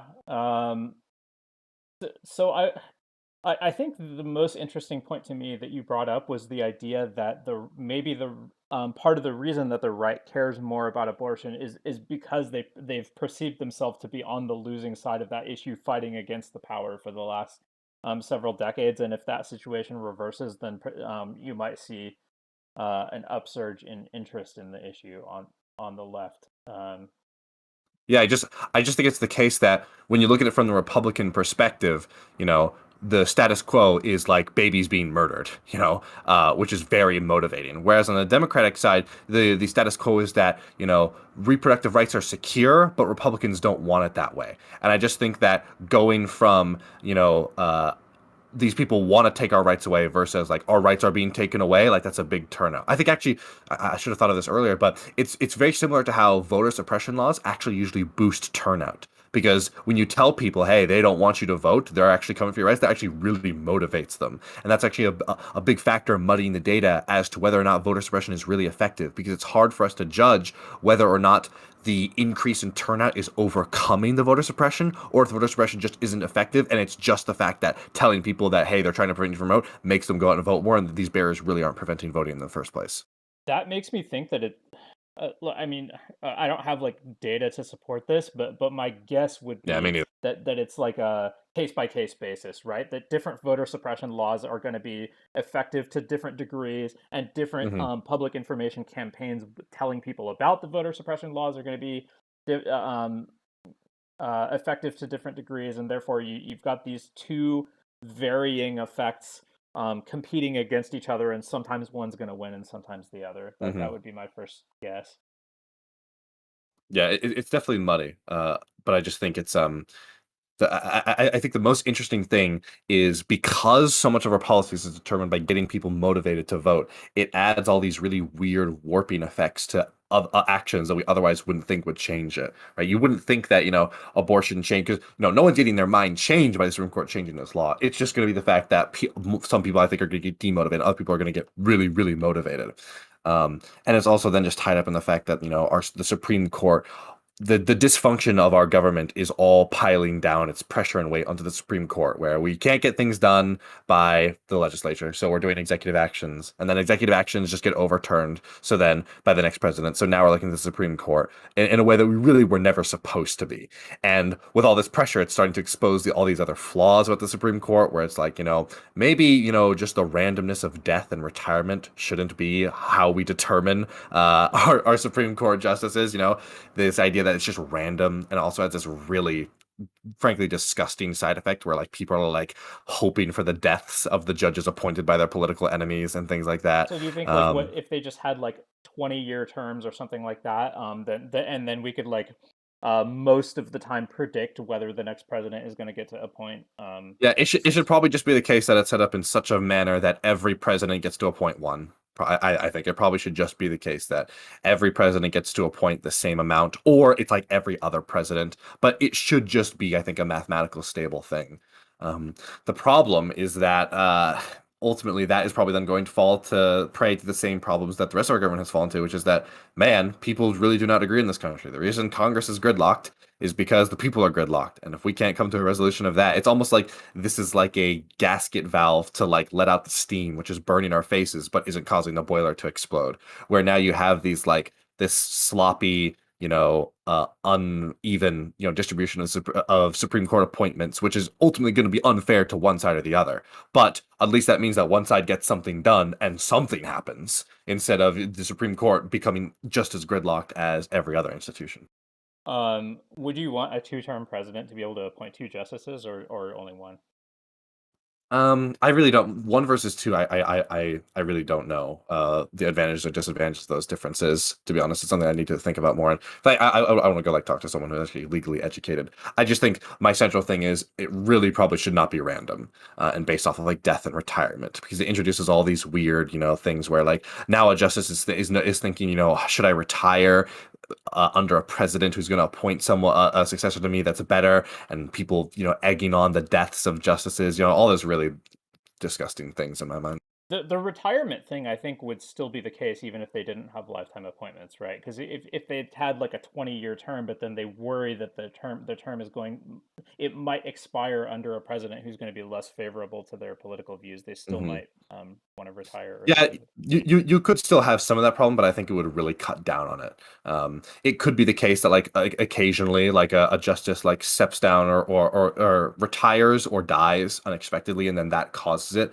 But I think ideally, this would still be really cutting down on the problem that we have now. It would be a much more rare occurrence that that happens and leads to this lopsided than where it is now, where it's all random. I'd rather have 1 in 10 appointments being determined by random death and retirement than all of them. Um, what do you think about the terms pro-life and pro-choice? I mean, all political labels are really stupid and dumb. I do think, although I think these are vaguely right. I mean, it's like, yeah, pro-life. They're not pro-life, they're anti-woman. The left is really dumb on abortion. I am pro-abortion, but the left makes really, really stupid arguments that are just not true. There's a great r/destiny comment I saw one time that was something like, we let it slide, but no cap. People talking about abortion on the left are really R-worded sometimes. I believe is what the comment said. I think there's, I think there is a problem where people on the left think that the reason that people are anti-abortion is because they hate women, and I think this is like almost none of the people that are pro-life. I think the people that are pro-life have a very an argument I disagree with, but a very good argument as to whether or not a fetus is a life. I don't think it's not the kind of thing where you could be like, oh, obviously a fetus isn't a life at all stages, or obviously it is a life. Like that's a really hard question, and I feel like I can't really begrudge people, especially because when you look at like for example pro-choice advocates, I mean everyone is going to have some point, some extreme point where they're going to say, okay, obviously you can't have an abortion 30 seconds before you give birth, right? Like I don't think anybody really thinks that, and a pro-choicer would even like be like would be like would scoff at the idea that you would advance the argument. Of course I don't believe that. Of course that's ridiculous. That's such a ridiculous straw man. And the point is, oh well, then you do believe that at some point this thing inside the woman does become a life, and at that point you're not okay with killing it. But instead we get the bogged down in discussions of they just hate women or they just want poor people to not be able to have it. Abortions are still going to happen anyways, and none of these I think are really addressing the core issue, which is this thing a human being? And if it is, then abortion seems pretty unjustified and like you really can't defend it. And if it isn't, then yeah, 100% we should be letting them have it. I don't. Have you ever talked to Katie about abortion, or have you not? No, but I'm sure she would object to my characterization. I think we would probably disagree a lot. No, no, well, I was bringing her up because her take is that the fetus is a human life, but it's still okay to abort it. So I just I don't know. That just seems kind of like borderline evil. I don't know. Well, I guess I could maybe see certain cases where that's okay. Because like for example, I think that you could definitely make the case that like it's okay. It could be human life and it could be human life, and I would still be okay with aborting it under certain conditions, right? Like if there's like a threat to the mother's life. And I think arguably there's maybe a case in cases of like rape. Um, another thing that I brought up, people always say rape and incest. Why? Why? God, people Oh, are so I stupid. know exactly. No, Yeah, I can it's answer this question. I know why. So it's because when you talk to conservatives about a lot of the reasons that they're against abortion, they'll say like we shouldn't be killing babies as a form of birth control, right? And so if you don't want to have a baby, you should just not go around having sex in the first place, right? And so the response is, well, okay, some of these women didn't choose to get pregnant in the first place. They were forcibly impregnated, or sometimes these are babies that are going to be born with horrible defects or things like that. Yeah, I think in the case of like a non-viable fetus, I think that's an argument. But I think that when people on the left bring up the case that conservatives don't want abortion, even in cases of rape and incest, it's like incest does not belong with rape in that. I think it underscores the fact that people on the left do not approach this argument in the way that it should be, in the way that it is, which is it's fundamentally a question of like human life. And like obviously we would never say that like, oh well, if you're a product of incest, like you don't have a right to life. Like it's just really frustrating to me that some people make these arguments that sometimes like border on like eugenics and stuff like that that are I think arguments you would never catch a leftist dead making normally. It reminds me of the meme of like the feminist who suddenly wants to hold people responsible for their individual actions and not ignore how society has melded them when we talk about like men. All the core concepts of like, well, we can't hold individuals responsible for how they're formed by the system and stuff. I have run into, not to say that feminists do this writ large. I do describe myself as a feminist, but it's a particular kind of contradiction that is very frustrating because it like underscores the fact that like it feels like you don't really understand why these things are wrong. You're just sort of parroting them. Yeah, no, I mean, in some sense, the rape and incest talking point is almost like a mirror image of the other one you were mentioning, where it's like, people who are very conservative, very pro-life might say the thing about like, well, leftists want to be able to abort a baby, 30 seconds before it's born or whatever. It's basically Yep. infanticide, right? And so I like in some sense, it is this like trying to paint the pro-life movement in the worst light possible by like associating them with rape and incest. But Yeah. um, do you think uh, people are genuinely persuaded by any of those talking points on either side? I mean, mostly no. I think that no, I mean, I'm not even most no, not really, not at all. I think this is like something that people are going to be pretty unshakable on, and it's mostly the kind of thing where you just have to hope as society progresses people will be believing these things more, and they're going to be set in their ways. But I don't think people are going to change their minds on abortion very much. It's only going to be, I think, in extreme like personal cases. Like I think it's going to be in the case where it's like, oh my God, my daughter got pregnant at 16, and when she was raped, like this is wrong. Like I can see that definitely. I think deeply moving personal experiences still have great potential to change people's minds. But the problem is that like not only like are these very deep convictions, but they're deep convictions that like aren't coming from nowhere. Because again, I think both sides of the argument have really strong cases. Like this isn't like vaccines where conservatives are like the vaccines are giving us myocarditis, and it's like, dude, like what the fuck is wrong with you? Like I'm sorry. Like have you ever seen the meme of the person pointing at the six and then the person pointing it from the other direction and one person says six and the other person says nine? It's like, oh, both of us can be right without the other being wrong. I don't know if you've ever seen this comic. No, I haven't, It's the yeah, concept makes sense. it's an image of a six, and one person's looking at it from the perspective of it being nine, the other person's looking at it from the perspective of it being a six. And the idea is like, oh, our ideas aren't contradictory. Like this is like, there's a real question here. But then there's a different version of that comic where one person is pointing at it and they say four, and the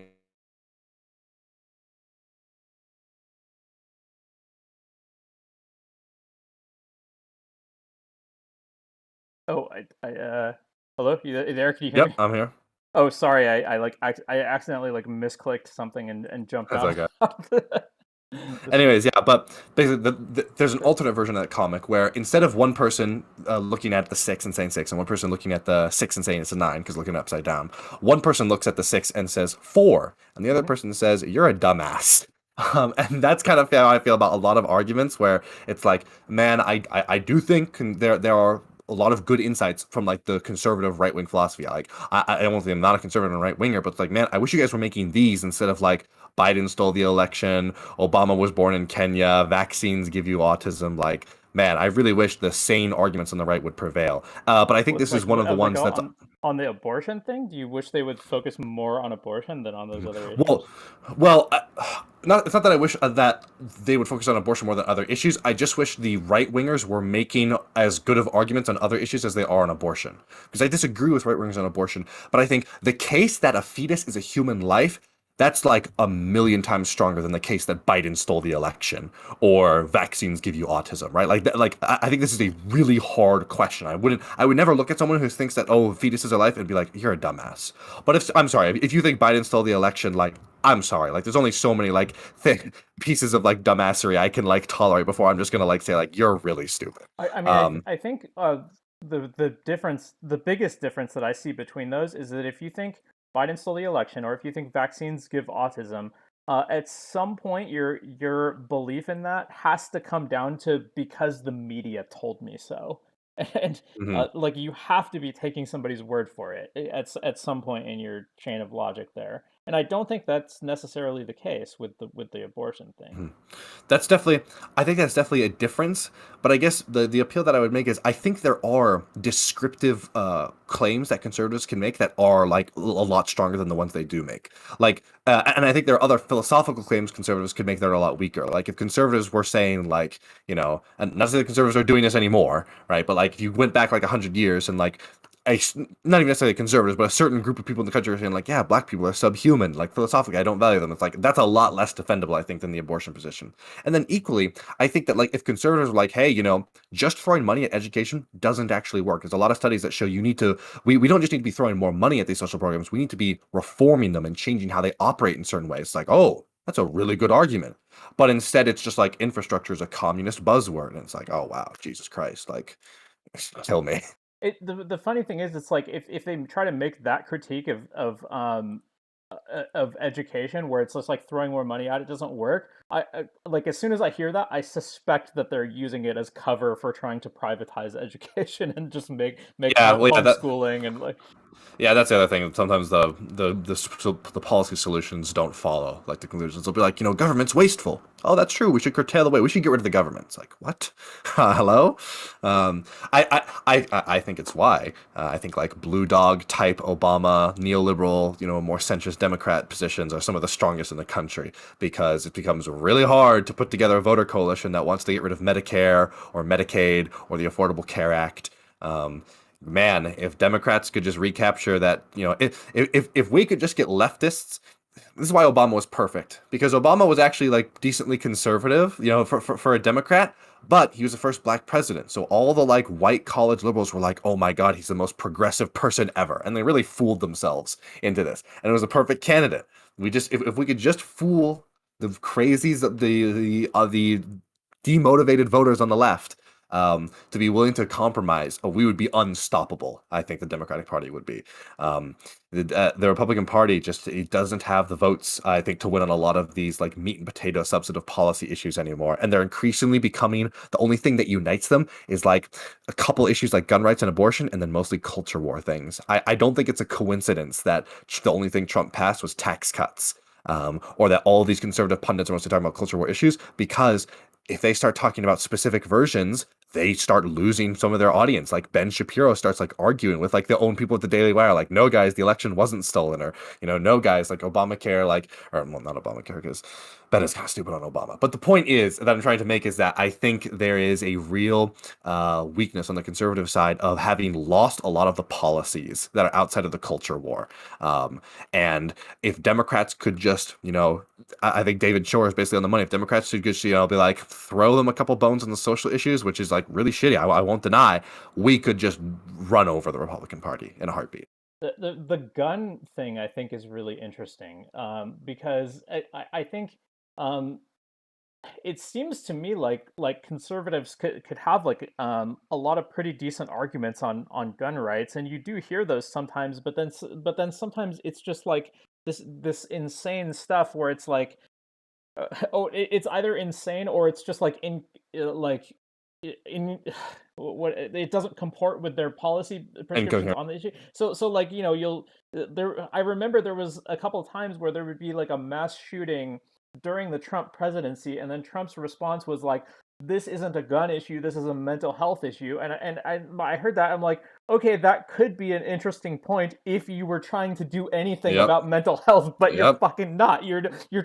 Actually It's trying to just like dodge and do nothing about it like through either of those avenues. So yeah. why are you The thing trying like Yeah, the thing I always ask when people bring that up is like, do you really feel like the Republican Party is the party of bettering our mental health? Like, come on, look me in the eyes and tell me this, because you can't. Like, it's total bullshit. It reminds me a lot of like a certain brand of male feminist who only cares about men's rights as a way to like say that we shouldn't progress on women's rights. Um, yeah, it's really unfortunate. I think gun rights is a great example of one where Democrats should just drop everything on gun restriction. I don't think a Democrat should ever be talking about putting any kinds of restrictions on guns or anything like that, because it's just such a political loser. Because people on the left don't care about restricting guns nearly as much as people on the right care about keeping guns unrestricted. You know, if a Democratic candidate says, "Hey, I'm going to be for really stringent gun control," that's going to give them a tiny boost among Democratic voters. But if you say, "Hey, gun control is coming," right wingers are going to come out of the woodwork to vote against that bill. People who never vote normally, who are going to show up and they're going to say, "Who's for gun control? You are." Never voting for you in my life, voting for every person that runs against you, and then they're going to go disappear back into the ether. no, It's and just such a political loser. there are examples of like Democrats succeeding in red states by being pro Yep. gun. Yeah. Yeah, and I think yeah, the Democratic Party's biggest weakness is the fact that we have to contend with this the most part of the most leftwardly faction. I think it really speaks to the difference between the parties. The Republicans' party is that they don't really have a very big coalition, and that coalition's shrinking. And the Democrats' biggest weakness is the fact that they have a big coalition that really disagrees with each other a lot of the time, and it's kind of hard to keep these people wrangled. It's also my sort of pet napkin math theory as to why it seems that the Republican Party is having such a bigger problem with disinformation.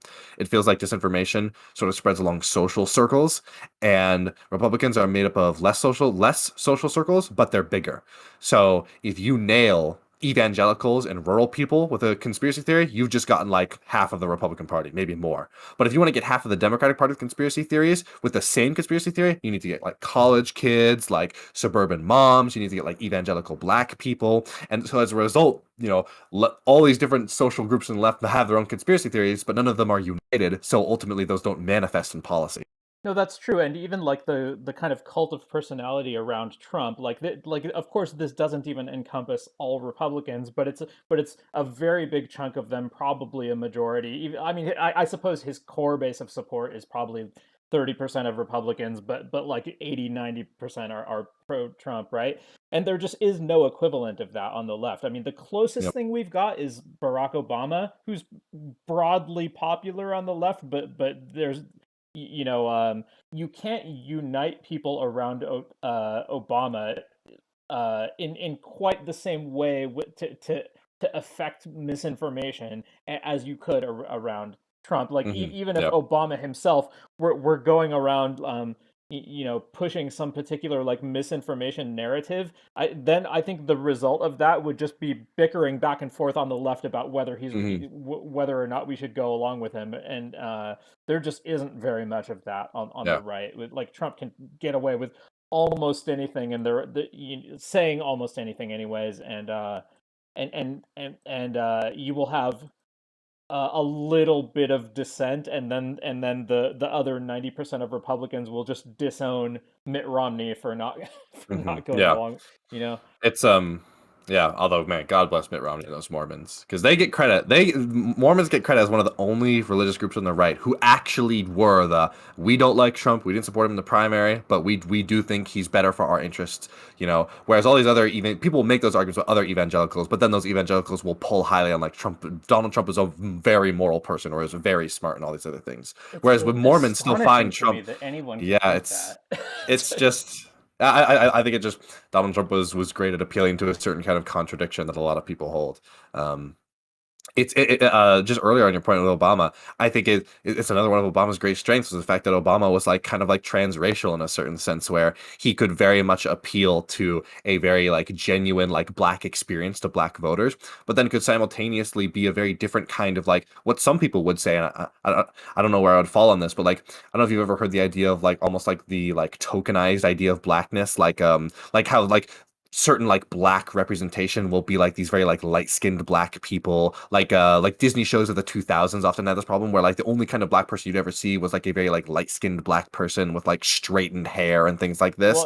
Obama's perceived as very non-threatening, right? He has Yeah. he's kind of like soft-spoken and very friendly and always dressed very nicely and clean cut and all this. Yeah. Yeah, I think Obama was, and it feels kind of shitty to say this because I think this represents like one of the bad parts of like our of the racial dynamics in America. Obama was able to appeal to this like the good black person Yeah. appeal with a lot of white moderates. Where if Obama had been like a more like I don't know if I would say like I wouldn't say like African, but like a much more like full-throated like African American representation, much more like More of like the idea of like yeah stereotypically. capital, well not even stereotypical, but like the idea of like blackness, like capital B black. I think he actually would have lost out on a lot of like more white moderates in the Democratic Party, which is awful. That absolutely shouldn't be the case. But Obama was a master of walking this tightrope and making himself be so appealing to all the different groups in the Democratic Party. Yeah, and I think that's an interesting contrast to like Hillary Clinton, who he was running against in that primary, who I think had almost the opposite problem with female representation. She was probably not that I think she's like some super radical feminist or anything like that, but I think she's perceived that way more than what she actually is. Whereas Mhm. Obama's like kind of I One of don't know. the boys. Obama came off as like one of the boys, like casual, like talking in a certain kind of way, whereas Hillary Clinton came off very distantly. I think what it kind of gets to is that I think it's the question of like, is America more sexist than it is racist, you know? And I don't know if I would say more, but I think the conclusion that I've come to is that racism in America has had to become more invasive, and sexism has not. Racism, a lot of racism, particularly like anti-black racism in America, has to operate through like means where it isn't even necessarily intentional anymore. When we look at like policing patterns that like follow poor communities, and then those poor communities happen to be black because of like redlining and things like this in our history. Whereas I think Wow, you can it's be really hard to make the case that sexism isn't invasive in light of this Roe versus Wade thing, though. No, I don't think it's the case that sexism is invasive. I think it's the case that sexism is just open and full-throated and a lot more. I think Hmm. I think the example is I think you can get away with a lot more casual sexism than you can casual racism, in a lot of places in America. Like I think like the fact that like I think like Karen, it's like the ultimate example. God, I lost my mind when Karen's when Karen first became a thing, and people were making these arguments. Well, there are male Karens too. Like anybody can be a Karen. It's not Do- specifically about women. It's like, Donald Trump. oh I've called my, Donald Trump a Karen yeah, on it's like several occasions, so I'm yeah, it's guilty of what's that one. yeah, and it's just like, man, people are just. It's just that people are making arguments like verbatim that they were making for like the N word. Like, oh no, there are white N words. Anybody can be an N word. I just happen to use the word that is associated with black people and as a stereotype uniquely of black people to describe it. Like, And F slur being yeah, directed at like straight people who are perceived to be insufficiently masculine or whatever. Yeah, Yeah. yeah. And so I think that was actually a big flaw of or one of the big problems that Hillary Clinton ran into is that like a, a lot of like I think there really was a big problem of sexism of people being like Hillary Clinton is like this like old detached like isn't really and I mean she definitely was those things independent of being a woman, but I do think there's a real like undercurrent that she had to contend with that Obama didn't have to in the same way with his race. Maybe if it was the case that if Hillary Clinton was more of like almost like a pick me girl, in the same way that Obama was more of like this like mix of like full-throated African Americanness versus like the white moderation of like the suburbs, then maybe Obama would have had to deal with more of that. It almost reminds me of like Obama. Obama was able to. I don't know if you, or I'm assuming you've seen the Boondocks. I know what it is, but I haven't actually watched it. I Okay, don't yeah, watch well, TV at all. mhm. You should absolutely watch the Boondocks. It is just the most genius show you'll ever see in your entire life. But in the Boondocks, there's all these different black characters who live in this very white suburb, and a lot of them represent sort of the different ideas of like what it means to be black in America. And one of them, Tom, has like a white wife and a mixed race child, and is like very light skinned, and it's sort of this and there's constantly this question of like, is he less black? Is it okay to do that? Like other black people like make fun of him for like almost culturally assimilating, and and it feels like Obama was able to simultaneously like get the best of both worlds, where he was able to be very appealing to the white moderate, in a way that probably is like he really shouldn't have to, in a way that really is like emblematic of like systemic racism and how racism is so invasive, but then simultaneously was still able to be sort of this full-throated like representation of African Americans in politics, in a way that Hillary Clinton really wasn't. Hillary Clinton wasn't able to get over the hurdle of being a woman, and whereas I feel like Obama was able to get over the hurdle of being black. For the most part, yeah. Obviously there's birtherism and all that, but Hmm. okay. Yeah, I So mean, it wasn't 100%, but yeah, I think he's able to more better get over it. so do you think Karen it should be considered a slur or no? Yeah, 100%. Okay, it's a little funny though that you're willing to use the term "pick me" though, right? Is that a Yeah, slur? I think, I think I can defend pick me as being a very specific kind of term. I feel very similar to sort of Uncle Tom in Uh-huh. that if people used pick me the way that they did Uncle Tom, I wouldn't be okay with it. I You think don't think they do? no, not really. Maybe I'm just not running into it enough. But I think that the way that Uncle Tom is weaponized, I think there's value in recognizing the phenomena of someone that is like arguably like acting like in the worst interest of their race consciously. Like when you look at like an extreme example, like when you look at like the Jewish guards at like Auschwitz, this is a phenomenon that is worthy of being able to like recognize and having some term for. The Right. problem is that people don't use it like that. Number one, people aren't using it for like a Jewish Nazi. People are using it for like a black person who's vaguely conservative. It's like, oh, that person's a race traitor. It's like, what is wrong with you, first off? And secondly, they don't use it as like, this is interesting to recognize it. They're saying like it's almost like a uniquely worse thing, right? Because like the question I would always pose is, who's worse, the Nazi guard at Auschwitz or the Jewish prisoner at Auschwitz who like becomes a guard? And I would say that these are both equally bad. And if anything, the person of Jewish descent who is doing this is slightly less worse. But instead, Uncle Tom is like, you're the worst of the worst. You're even worse than the actual conservatives because like you're actually like, and it's just weaponized in this really toxic ways. Whereas I think Pick Me Girl, I think can recognize a particular phenomena of masculinity being this thing that we of us trying to tackle sexism by saying, oh, Matt, it's not that men and women are bad. It's just, some things are good and some things are bad. And a lot of the things that we say are good are things that we associate with masculinity. And it sort of is this weird twist where we expect, where we're saying, oh, it's not men that are good, it's masculinity that is good. And that still carries a lot of the same problems. Where then when women, when we're setting these terms in such a way that still disadvantage women, and Pick Me Girls as being sort of an example of like, oh, I'm not like other women, I'm not feminine. I guess that's the sort of defense I would give of that. I think "pick me" is used in a little bit more of like a jokey kind of way, whereas Uncle Tom just sounds like a more serious accusation. That's And Karen is maybe like halfway between. I don't mhm. know. I don't think Karen is as serious, but I just think it's like when we take like a stereotypical female name and then ascribe to it all these characteristics that are just like female stereotypes, like being bitchy and stuff. I find it pretty hard to like, and especially the way it's used, it's like, oh my God, look at this fucking like Karen. And a lot of the times I think it's even misused as well. And then I just think that is not defendable in any sense. I think it just is a slur, 100%. Okay, so do you think when incels talk about like the Chads and the Stacys and all that kind of stuff, do you think those are slurs? Mm, I I don't think no, not really, because I think that these are describing like a kind of I don't think these are describing a class, like a protected class, as much as like this is just describing like a thing that we would say like I don't think that Chad or Stacy have like any like racial or gender connotations. I think these are just like Well, stereotypes of gender? You yeah, don't think they have gender connotation? No, I think that I Also, they actually have a separate maybe. one for black men. They call them tyrants, right? Okay, So I that think, is okay. Well, that is really racist. Then that is yeah. really racist.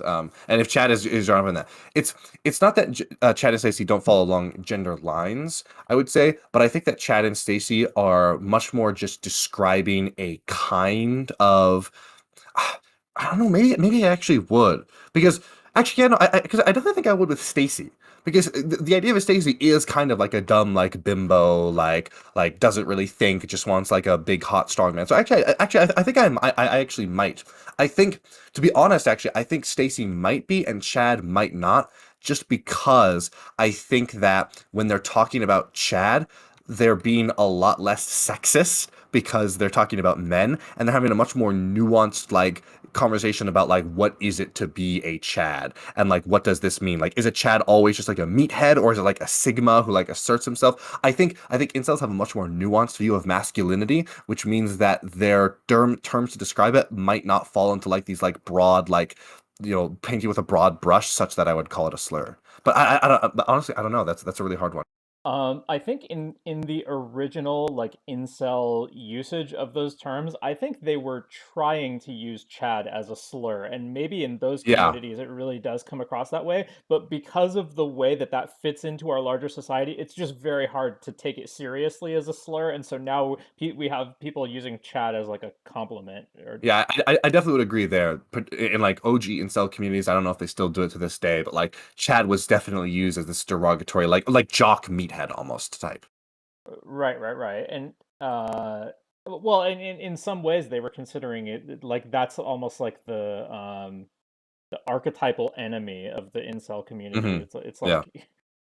like here's the person that represents everything we hate. But Hmm. Yeah, um and I think in a certain way it actually kind of relates almost to like fascist stereotypes of Jews that like sometimes are very negative, but other times they're like, oh yeah, the Jews are very smart and conniving. And it's like in a certain respect, like these are like arguably like good things, but they're used to like cast a certain light of like being the enemy. Where it's like I think part of the hesitation I was having is like, oh well, Chad isn't necessarily bad, but I mean, being good at math isn't bad. Obviously, we still say saying Asians are good at math is racist. But I think it's like this the like difference though I think is that when people say Asians are good at math, they're usually not feeling threatened by that, right? Whereas yeah. Nazis do feel threatened by the social status and financial power of Jews, and incels do feel threatened by the sexual status of Hmm. Chads. Yeah, I Um, think or sorry, go ahead. no, no, go ahead. Yeah, I was just gonna say that. Yeah, I think I would say that definitely like Stacy is a slur, and that like Chad is like arguably a slur depending upon the context and like specific communities. But I think like the societies writ large, like I think arguably society kind of reclaimed Chad from the incels, where it's just Yeah. sort of like it's just this Chad just generically means like good, like a person who's doing a thing that's good. Where it's like, oh, Chad Trump appointing justices versus it's like, oh, Chad Bernie promoting socialism and like helping the like it's the kind of like term that can just be you can use to like make to describe anything that you think is good. Like it's Chad to be a strong man who doesn't care about weakness. It's Chad to be a merciful and kind leader. Like that's what a real Chad is. Like it has become so abstracted from a specific thing that it is just like good. Do you think that the well, I was gonna say, do you think the same thing could ever happen with Karen? But actually, like, no. Yeah, I don't think so. No. um, yeah, because like obviously the kind of stereotype of the Karen, is pretty antithetical to the values of mainstream America and probably mainstream like any country. Where I don't think that's true with Chad, right? So in a way, like with the Chad thing, it was like this insular community pointing out how the mainstream values were against them. Um, and so therefore they create this character that kind of represents the mainstream values, and therefore that's why it's like so easy for the mainstream to appropriate it. But I think that's just not what's happening with Karen. I think maybe it could happen, but it just probably won't. This actually reminds me of a phenomena that I've thought about, which is previously we have a lot of terms that have really fucked up origins, but we don't really use those origins anymore. And there's this argue like, oh, should we consider this as like a bad thing if it has a bad origin, but it's so disconnected? And I almost wonder if because we're so much more sensitive now to things being bad, which is good. I'm not saying like, oh, we're too sensitive. We never give things a chance to become detached from the bad thing that they were, and whether or not that's good or bad. Like, for example, I don't know how much you know about like Lovecraft. Only a little bit. I do know that he was like famously racist and Yeah. And not just racist, but a lot of like his stories are explicitly like analogs for like racial purity, right? Like the Lovecraftian creatures were black people, sometimes like very explicitly. And but now we do not consider Lovecraft, his works, even these central ideas of these Lovecraftian horrors to be racist. Arguably because at the time, they were like, oh yeah, this is racist, but that's fine. We're all racist. It's the 1980s, or it's 1918. We're all racist. It's fine. And then as society moved forward, we kept the things we liked, but then just dropped the connotations to the point where now there's like Lovecraft Country, written by like one of the Key and Peele guys, literally wrote it. It's like this like very like black take on like Lovecraftian horror. And I wonder if like that is just never possible anymore, because if someone put out something today like Lovecraft that was so intertwined, like it was like really intertwined with racism, we would just be like, no, we're just gonna throw this away. We'll just take the art that isn't intertwined with racism. Because and part of the thing that makes me wonder this is I wonder if the reason why we were able to separate Chad out is because I think we are a lot less aware of the bigotry against men, misandry, or whatever you want to call it, where I think we are a lot more sensitive to the bigotry against women, in a lot of respects. And I wonder if it's like my own prejudice is about like Chad, where it's like my own prejudice is about not recognizing the problems that men have is part of the reason why I feel like Chad was redeemable and I can recognize it, because I don't view like that kind of misandry as like as toxically vile as I would like racism or like misogyny. yeah. Well, Chad, it just I think that when most people heard of that the first time, it's just perceived as a really ineffective attack. It's like, oh, you're Yeah. laughing at me for getting a lot of women, like. Yeah, there's definitely part of that as well, and the fact that Karen's like a female name, whereas Chad is just like sort of like an idea. Hmm. Where like I think there are probably a lot of guys who would be glad to think of themselves as a Chad, where there are probably very few women who would want to think of themselves as a Karen, right?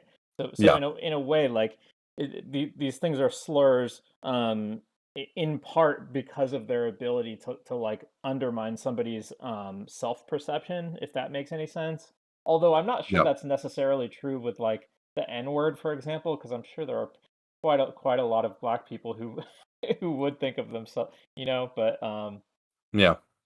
The yeah, it just really gets to trying to sort of recognize, I think, why bigotries and painting with a broad swath is like it's really hard to recognize that as being wrong in a scenario where arguably it's not being done. Like I think it's harder to recognize that.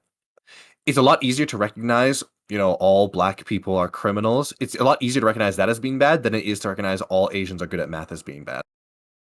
yeah, Even I though I mean, think they can play out just as toxically. It's played out in like a much more invasive way, where like the expectations like crush you. Like to talk about black people, there's way more pushback on the idea of like black people are, like criminals or violent than either like black people are like fly or like have big dicks or like or any of these like other stereotypes that are like positive, like they're determining positive things, but like these expectations are like hugely like destructive on the mind of like of certain young black men who feel like they have to fit in this certain way, or just talk about like similar ideas of like that, similar ideas to that playing out for men generally, where men feel like they need to be strong and assertive, and how like this can just like destroy you mentally and like in really negative ways, and just as bad. yeah. So that's true, because like if you go around romanticizing certain aspects of masculinity, you are on the one hand going to leave men constantly feeling like this pressure to measure up to them, but on the other hand, like even uh guys who have those things,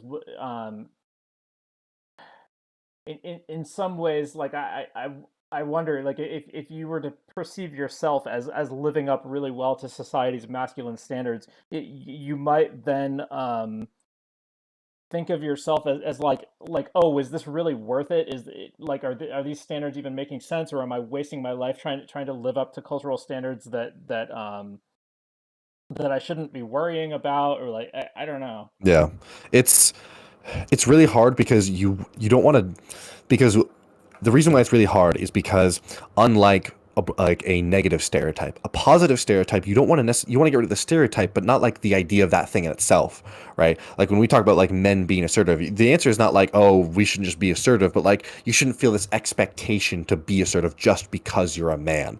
And that's like a really nuanced intellectual view that's hard to replicate emotionally. Like it's hard to feel like I should want to be assertive, but not because I am a man, but just because being assertive is broadly a good thing. But it's not so good that I need to do it. It's just one of many positive things. It's really hard to like feel that emotionally compared to like I'm a man, I need to be assertive. And yeah, it's really difficult to like promote that.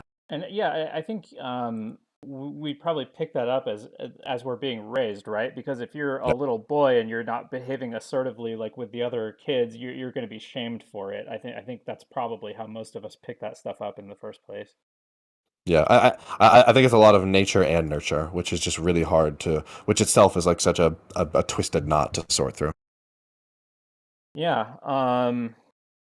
So let's see. All right. So this is kind of a little bit disconnected to what we were just talking about, but something you said reminded me of something that was on my mind like an hour ago when we were talking about like debate rhetoric, um, which is that I think one of the ways that people are sometimes perceived as being more effective in debates is if they can just rattle off a ton of facts and information on a particular topic, then they will be perceived as understanding the topic better and having the correct take on the topic. And I think it's actually like um, pretty destructive to to discourse to think that we should just believe that people have a good take just because they know a lot of information when these things are only going to be like loosely correlated to one another. Yeah. Yeah, I think it goes back to the idea of like you can find decent evidence to support almost any position these days. You know, you have to be getting some pretty crazy positions to the point where you're not gonna be able to find like a decently good looking like article or like or even like a scholarly journal entry that seems to support your position. Um, and it's just so destructive because ultimately people are using these things as like secondhand metrics to try and ascertain someone's smartness. I think actually a very similar thing happens. A lot of people will DM me, or I don't say a lot, I don't like both stuff, but like I've had the experience of like people DMing me after like a panel or after like just like a conversation on Discord, like, wow, you're really smart. And what I always try and tell them is like, thank you, I really appreciate that, but I think you are. I think what you're doing is you're assuming that I'm smart because I'm very good at talking. I'm very good at talking, and I like to think I'm decently smart. But I think the reality is I'm much better at talking than I am being smart. And you know, sometimes we'll go back and forth. And I just think it's another example of that, which is that it's really hard to it's really hard to get at someone's genuine intelligence, and a lot of times people just use secondhand metrics for that. Well, there's kind of like a halo effect, right? Because it's like the people perceive you as having a particular skill and a particular kind of intelligence, and but they make this like broad inference about oh, this person's broadly intelligent because they've displayed Hmm. a Yeah. particular type. Yeah. Yeah, we also really overvalue certain kinds of intelligence, I think, where like, you know, the thing that I always say is everyone's stupid about something. You know, you can find like the smartest engineer in the world, but like they might be like a total moron when it comes to like talking to women or something. Uh, and I think that, you know, we can recognize that, yeah, you know, talking to women is a lot more useful to the person individually than like being a good rocket scientist is useful to our society. But it's really important we don't try and like promote one of these as being like better or superior to the other. Just like tautologically, because that sets up these really weird expectations where people will be like, where it's a classic thing where it's like, oh, you know, women belong in the kitchen. Oh, so you're saying women are worse? Like, well, no, I'm not saying women are worse. It's just women are emotionally intelligent. They're just not smart about like any of the important like sciences. It's almost like the fetishization of like STEM fields and stuff, where people will like dismiss arts and stuff.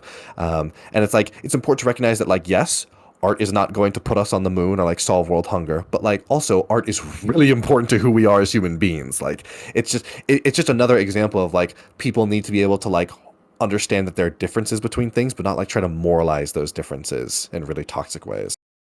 Yeah. Hmm.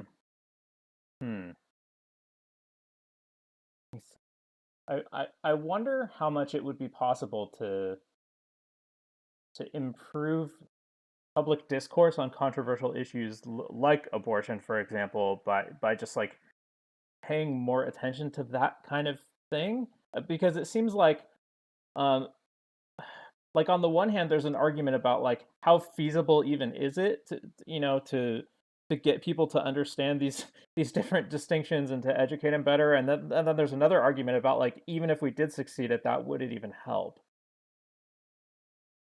Yeah, it's.